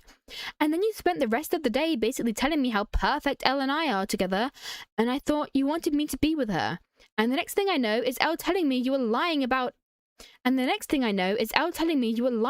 it, practically making up the whole thing. And I was so confused. Will's ears ring. Slowly, he realizes they haven't actually talked at all this past week. From the beginning, Will wasn't the only one keeping secrets. Mike was only telling half the story. And when we fought, I guess in a way, I thought it was, I don't know, easier, safer, to just not talk about it. It's stupid, but I wasn't sure about anything. For all I know, you could have made a different painting for some girl, or Elle could have been wrong about you liking someone. It's strange, hearing it all from Mike's perspective, realizing he didn't know what Mike was thinking at all, and it feels impossible to put it together now. Mike exhales deeply. His eyes flicker back to the wall, like he can't hold his gaze any longer. This past year, I kept going over it in my head, and I thought, maybe you tried to tell me something in that van, that maybe at some point you did like me. But we were already so distant, and I figured you probably didn't anymore. I mean, if you ever liked me. If you ever liked me. Will almost wants to laugh. And then this week, his eyes slowly glanced at Will, then back again. Just being close to you again. I realized what we'd lost, you know? I mean, how could we lose this? He gestures between them. How could we lose us? Yeah, Will says, voice quiet like a whisper. They hold their gazes for a few seconds. Then Mike sighs, running his hand over his eyes. But then, these past few nights, I barely slept. He struggles with the words, making several attempts to finish the sentence. I guess I kept thinking about the different versions of us. It was easy at night to imagine what we could be if it wasn't so complicated. What we could be. They look at each other. It's quiet. Mike looks drained and empty. His breathing is a little unsteady. And Will can't maintain this much longer. He knows he will crumble. All the walls he's built around himself for so many years, always shutting out the possibilities of what they could be. This is really happening, right? Will blinks, realizing he still hasn't said anything. He starts. I'm sorry, I'm a little slow right now. I'm confused. Mike huffs. That makes two of us. Mike fidgets with his jeans. Will stares at his hands. He needs to say something, but his mind is fighting a war and it's hard to concentrate on words. So, what you're saying, he says finally. He stares at Mike, trying to read it in his face to see what this is really and truly about, but he's scared. He's so scared to read this wrong. Sorry, can you make this a little clearer? Mike stares, mouth open. What? I told you I don't know how to talk about it. Okay, but I'm afraid that I'm reading this wrong or something. You're not.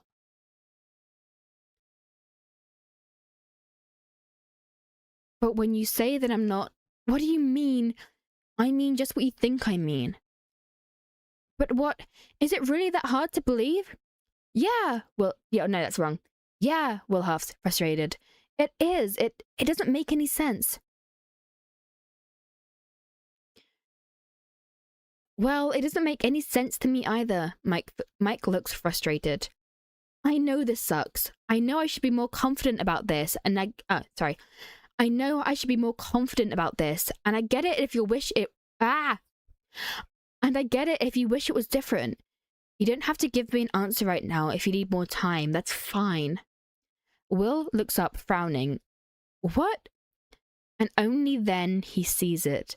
The sheer nervousness, the red tint in his cheeks, the tremor in his hands, the mess Mike is right now. Like, this is the most vulnerable he's ever been in his life. This is ridiculous. Mike, Will stares at him, wide-eyed. You know that I like you, right? Mike stills his fidgeting. His eyes widen, lips slightly parted. Oh. His gaze... Oh. No, what is that? That's like a... You've just realised that someone's told you they like you even though you weren't sure. Oh. His gaze flickers towards Will. His gaze nervously flickers over Will's face.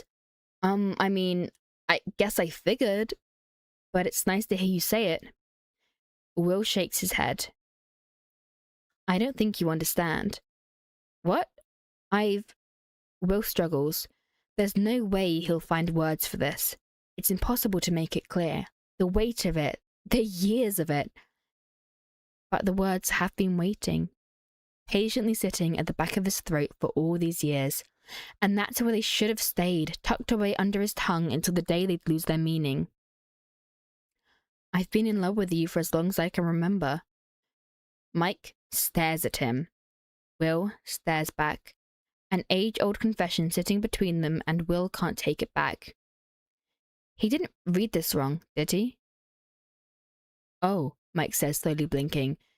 He doesn't finish, just stares at Will, wide-eyed. And suddenly, Will feels like he said too much. Because it is too much, always has been. It's not a crush, it's not something he just realized. Why did he have to say love? Why did he have to say love instead of like? Love, like it's big and it's old and it's out there, and Will doesn't know how to breathe. He stutters. Shit, sorry, I didn't want to make it weird. I didn't mean it like that. I mean, I did, but it's... He trails off. Nothing he can say can make this any better. Mike opens and closes his mouth. His eyes flicker between Will's, like he's struggling to understand. There's a small frown between his brows, and Will stares at it, so he doesn't have to look into his eyes.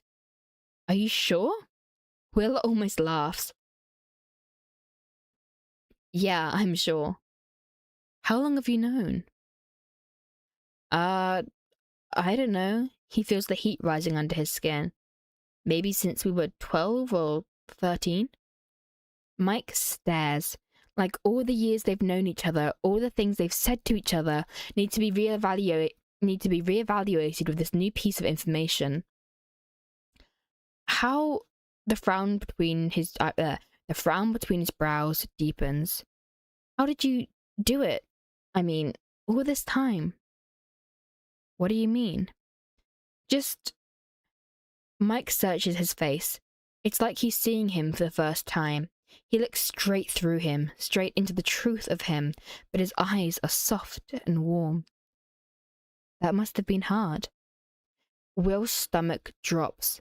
He doesn't know what to say. I'm sorry, Mike says. Sorry for what? for not noticing. Will blinks and quickly looks down at his hands. Well, I didn't want you to notice. Yeah, but you were so young and your dad, you were alone with this for so long. Will meets his eyes. Out of all the things he'd expected from Mike, it wasn't this. For Mike to really see him, to know him with all the pain of loving him. He didn't know how badly he needed to hear it. Because it's not just about loving Mike. It's about the isolation and the secrets and the hiding too. Will croaks, his voice a little shaky. I guess so. He wants to make it sound casual, like it wasn't that bad after all. But the truth is, it was. Loving Mike was a constant reminder of how wrong he was, of all the things he could never have. He didn't see it coming, only feels it, when Mike's fingers brush his arm, and he can barely look up before Mike is already moving closer, sliding his hands around him in a slow, careful pull. Mike hugs him tight. Will doesn't want to cry.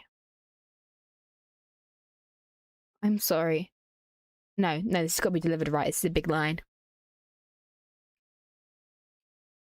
I'm sorry, Mike murmurs into Will's hair and repeats it over and over again until Will melts against him, shaking, his fingers gripping into Mike's shirt. And for a moment, it doesn't even matter.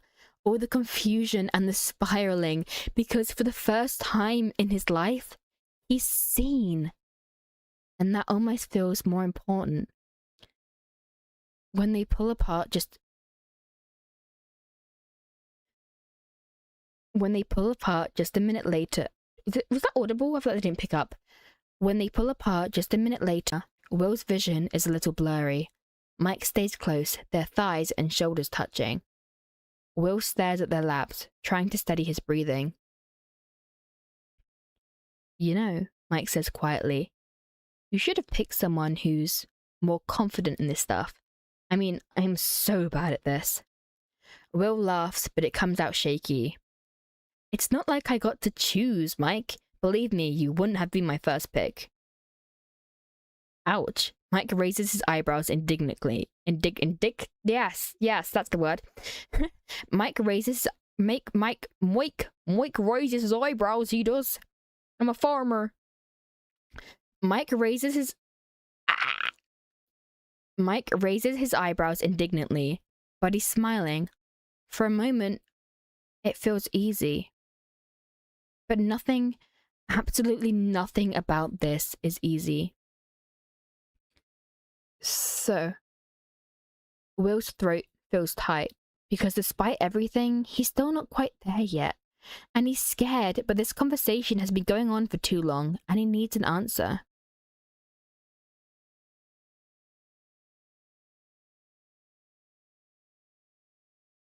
When you say you're not confident or that you're confused, does that mean you're not sure if he gestures vaguely. You're not sure how you feel about me? It's a deadly question. And that's exactly why he needs to ask. What? Mike says. No, I'm sure about that. Will blinks at him. Oh. Mike sighs. I mean, I wasn't sure for a long time, but this past year I had a lot of time to think. At some point I thought that maybe it's all just in my head, but after this week, after last night, I guess, that's why I kissed you. I wanted to know how it would feel, and now I do, and I really have no doubt about it. About, Will starts, saying it like a question. Oh my god, Will. Mike rolls his eyes. Yes, about that. How clear do I have to be? Just saying it would help. Mike huffs in frustration. Will watches him search for words, but it's obvious now how hard this really is for Mike, with the way he's been raised, with the things he believes, with his dad. Sure, Will's dad is a nightmare, but at least Will has had years of coming to terms with it. Will's dad is a nightmare, but at least Will has had years of coming to terms with it. This is still fairly new to Mike. Maybe Will can be brave for them both. What you're saying is that, he starts quietly. He takes a deep breath. He can't believe he's doing this. That you like me? Mike looks at him, surprised, but then he closes his mouth and something soft flickers across his face. Yeah, he whispers. Will looks up at him, and it should have been clear a while ago. Maybe it should have been clear last night, but it still catches up to him, and Will thinks he might need a few days to really let it sink in. Oh, is all he can say. Mike frowns, slowly shaking his head like he can't believe Will is still questioning. Mike frowns, slowly shaking his head like he can't believe Will is still questioning it. Why do you think I kissed you? Heat rises under Will's cheeks. I don't know, Mike. I wasn't exactly expecting it, you know? Well, I didn't plan it. They look at each other. For a moment, it's quiet, but the truth is out there, and they can't take it back. Mike's eyes roam over his face in a way that makes Will's heart stutter. He's still waiting for the moment he wakes up from this dream. He says. I'm glad you did it. Kissed me, I mean. Mike's hand brushes his thigh. Will looks down to watch him reach for his hand, threading their fingers together. Just like he had at Dustin's, only now they're in plain sight. Yeah? Mike's fingerprints brush over the back of his hand, and the touch is light, innocent. But it's all different now. It has nothing to do with warming up. It's not accidental. It's a touch, just a touch. They stare at each other's hands. It's quiet. Will hears the blood rush in his ears. So, he swallows, and there's a light tremble in his voice. If you're not confused about, liking me, he says it just to hear the words again. They ring in his ears. What is it that you're so confused about? Mike's thumb brushes his skin.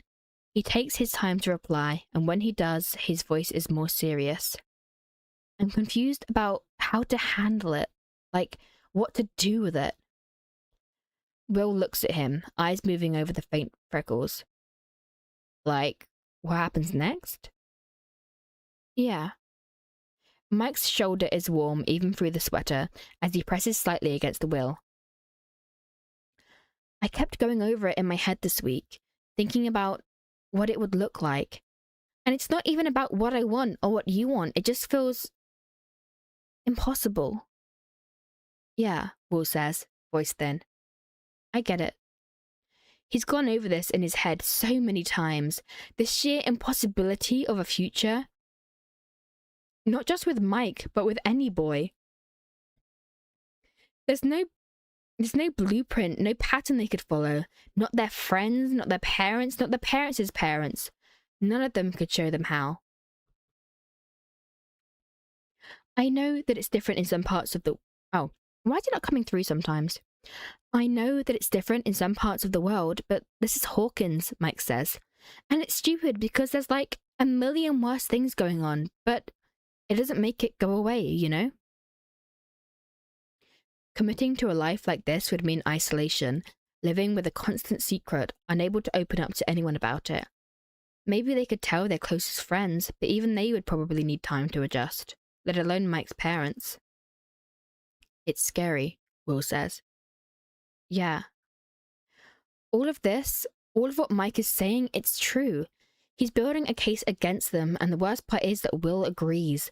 He too does not see a future where this could be possible. He's never even seen a future where Mike likes him back. The silence between them is loud, weighted with everything that's wrong with the world. But it doesn't feel as heavy as it did when Will was a young boy, alone with his thoughts in the middle of the night, feeling sick and twisted and wrong. Because now, Mike is being all these things with him. So, Mike says, after a while, fingers continuing to brush Will's hand. What happens now? I don't know. Maybe they shouldn't do it. Maybe they should stay friends as long as they still can. Go back to their separate rooms, hope that sleep helps them forget, share a smile over the breakfast table, remembering what could have been, but knowing this is for the better.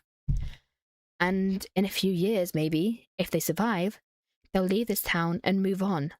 Maybe they'll see each other on Thanksgiving or Christmas, treasuring the secret they'll keep for the rest of their lives. But at least then, Will would know that there was a time when Mill liked him.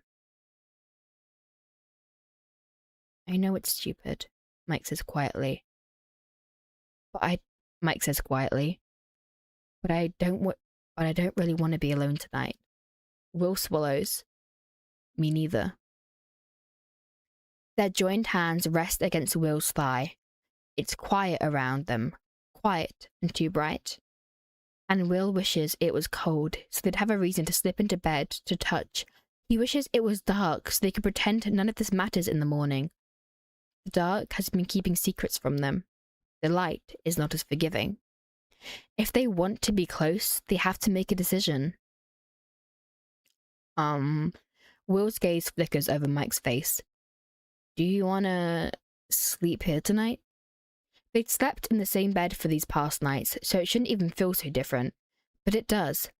Something spreads across Mike's face, a deep flush, a glow in his eyes. He nods. Mike pulls him up by the wrist to the bathroom. They brush their teeth in silence, changing for the night. Mike slips into one of Will's shirts. It's a familiar ritual. Except nothing about this is familiar. The space where their shoulders brush burns. Mike's gaze through the mirror makes it hard for Will to breathe. They don't say a word. All Will can hear is his pulse rushing in his ears. They shut the lights. Will turns the heater off. Mike lights a candle by the bed. And it's just like it was when the power was out, only now there are no excuses left. There's no reason to sleep in the same bed. Except for the fact they want to. Oh, hello, Autumn. Oh god, when you have it. Ah, thank you. Thank you. I'm enjoying reading it. We're nearly done, which is crazy, but... And it's being done, 60% of the profit is going to charity as well, so it's a really fun, like, Christmas project. But yeah. Thank you. Will climbs onto the mattress, settling by the heater. They'd slept here together just a couple of nights ago, in the cold dark. Touch had still felt like something incriminating to them. No, touch had still felt like something incriminating then. Now, it feels like something Will doesn't think he can hold back much longer. Mike settles in bed beside him, pulling the blanket over their bodies. On the narrow mattress, their shoulders pressed together. They stare at the ceiling. None of them says a word. It's too quiet. Mike, the word comes out like a whisper. Yeah? I need to know what happens now. A pause. What do you want to happen? When Will looks at him, Mike is already looking back. His eyes are warm and soft, like it's all okay. Like whatever Will says next, it's going to be fine. But he's never been asked what he wants before. And maybe that's good, because he wants too much. But what he wants and what's the right choice are two completely different things. I want to be your friend, he whispers. You are my friend. Yeah, but I want to keep being your friend, your best friend. Mike smiles. You'll always be my best friend. His eyes are dark and steady, but there's something glowing in them, the same hopefulness Will never allowed himself to feel. What else do you want?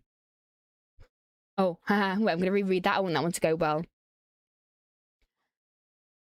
What else do you want? Mike is washed in warm orange light, familiar shadows curling over his features. His face is so familiar it aches. You know what I want, Will whispers. No, that's got to be more teasing. You know what I want, Will whispers. Mike's eyes roam over his face. Slowly, he reaches for Will's hand again, nudging his fingers and intertwining them. Do you think it would be stupid? Yeah. Risky? Definitely. Mike slowly turns to his side, facing him.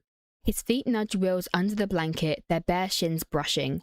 Will's heart stutters.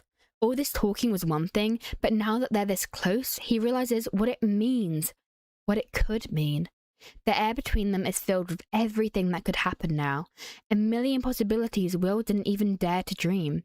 And it's all wrong, but it's right too. And most of all, it's unfamiliar. For Will to get something that he wants so badly. Are you sure about this? He asks. Are you sure about this? He asks. Mike is inching closer. The candle behind him casts his shadow over Will's face. He's not looking at Will's eyes, but somewhere lower. No, he whispers. I'm not sure about anything. I told you, I'm really good at making bad decisions. Will breathes out a laugh, but it catches in his throat when he feels Mike's breath on his face. He's too close. Will watches Mike look at his mouth for several seconds. It makes it hard to breathe, knowing Mike wants this, that he's wanted it for a while. That Will is the reason Mike was struggling for so long. Will leans forward to close the gap between them. This next bit is really cute. Wait, Mike pulls back. Will stares at him. What? Sorry, He falls back onto his back. Sorry, No, I know what he's doing, so I need to phrase that right. Sorry, He falls back onto his back. You don't want to? No, I do, He grabs Will's arm and pulls. Then he's rolling them over, switching places, and Will doesn't even have time to register what's happening because Mike is already hovering above him, suddenly very close. Will looks up at him, heart stuttering. Mike places both hands on Will's jaw and gently tilts his head so the candlelight watches Will's face. He feels the warmth of the flame on his skin. Mike's eyes move over his face, slowly, deliberately. I want to look at you this time, Mike whispers. No, I gotta get that line right. That's a really big one. Okay, I gotta do this right. I want to look at you this time, Mike whispers. Will's breath catches. He stays still as Mike studies him carefully, like he's really seeing him, every part of him, like he isn't afraid of what he might find. And if he's not afraid, then maybe Will doesn't have to be either. Slowly, Will slides his hand to the back of Mike's neck, just where his hair starts. His skin is warm and soft. Mike's breathing is shallow, a little shaky. His fingers brush over Will's jaw, tracing his face like he did last night. Only this time, his eyes follow. Are you gonna do it? Mike asks, voice low. Will can't breathe, astonished by how close they are. Do what? Okay, right, we got this. Take what you want. No, that's not, like, sensual enough, wait. Take what you want. It'll do for now. No, there's still feels... Take what you want. No. I'll get it. Take what you want. Take what you want. What he wants. What he wants is to kiss Mike breathless, to bring their bodies together until he's hot, dazed and gasping. He wants to kiss him for as long as it takes for him to understand that he can. And then, in the morning, he wants to talk and talk and talk until they find a way to make this work. Will pulls him in by the neck. Mike meets halfway. Their lips brush just slightly and Will's eyes flutter shut, But then Mike is already pulling back again. He looks at him, tracing his thumb over Will's cheek, as if to really see that it's him he's kissing. Slowly, Mike leans in, placing soft kisses across Will's face, his cheek, nose, forehead, jaw, the corner of his mouth. Wait, I want to read this differently. I've got an idea. His cheek, nose, forehead, jaw, the corner of his mouth, always coming back to look at him, as if he's slowly learning that this is really them. Until Will can't take it anymore. He grabs the front of Mike's shirt and pulls him close, tilting his head to meet Mike's mouth in a real kiss.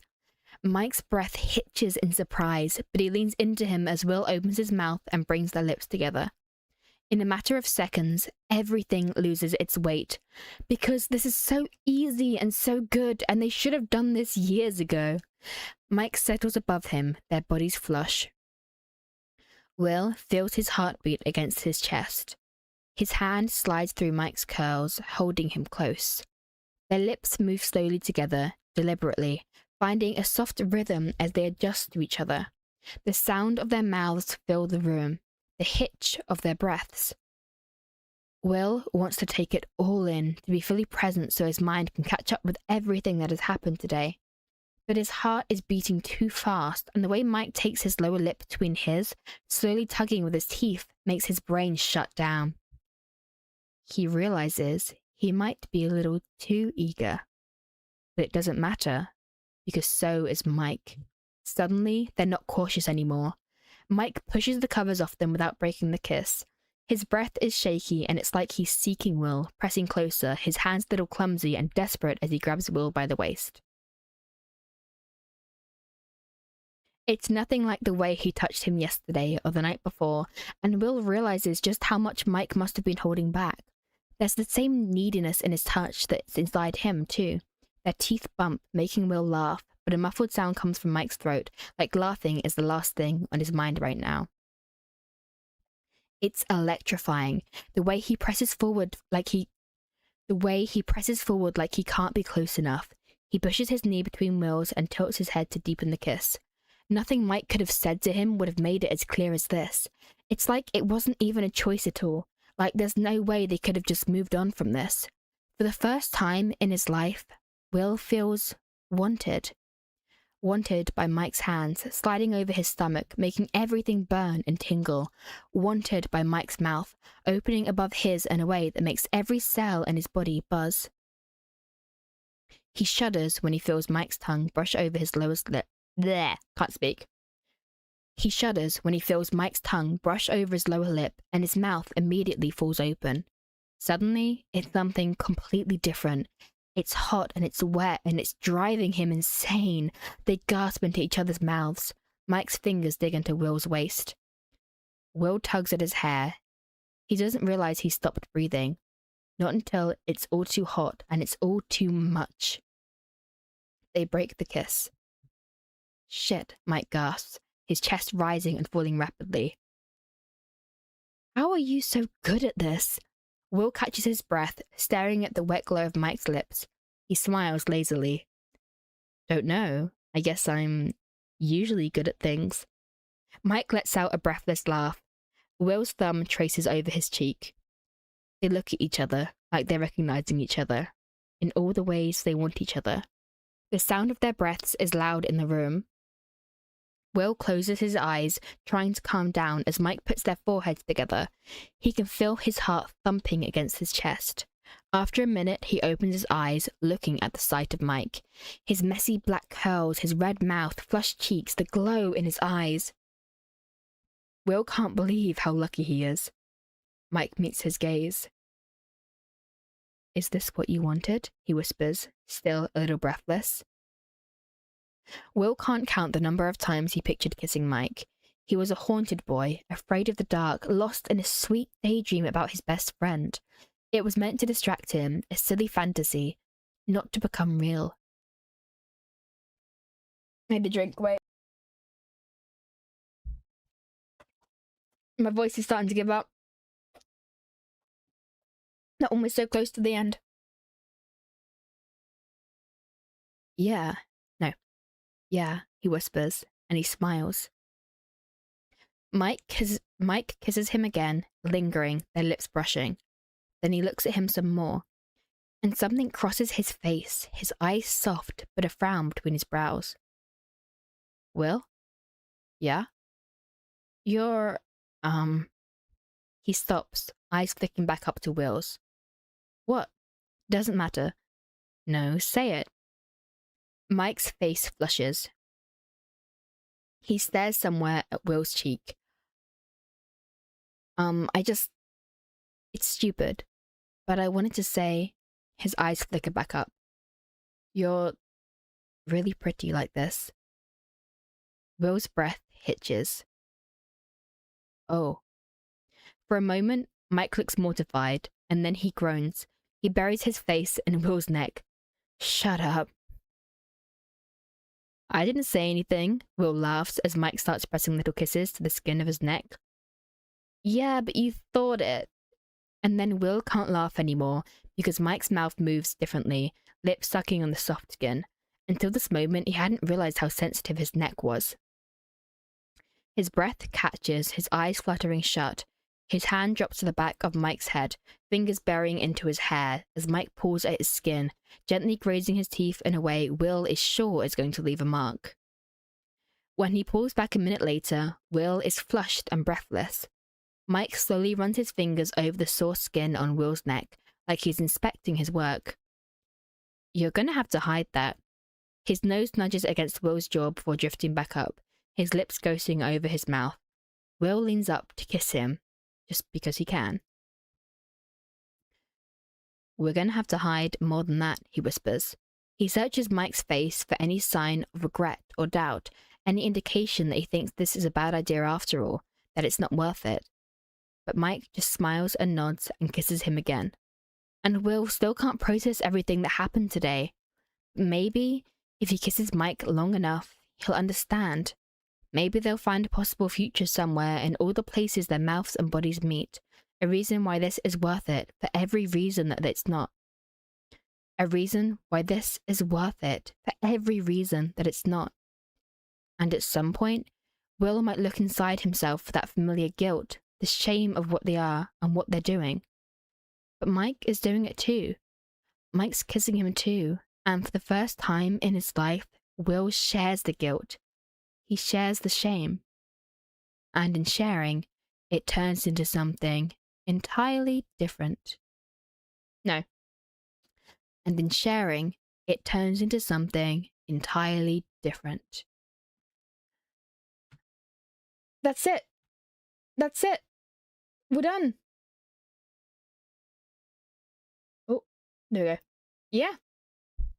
Well, thank you for listening, wonderful people. So tomorrow I'll probably stream the editing of it. But that does seem to be the limit. We're good. We're golden. Thank you for joining me again. Thank you everyone for commenting. Thank you for joining me this journey. I think it was a total of probably 3.5, probably about 8 hours. So that's a lot. But yes, thank you so much, and I will see you all later. I will release the full audiobook on Christmas Eve, where it's fully edited without me stopping and being ha blah, blah, blah, blah, making jokes. But I will keep this up in the playlist so you guys can still come back and see it because it was fun. Okay, thank you. Bye.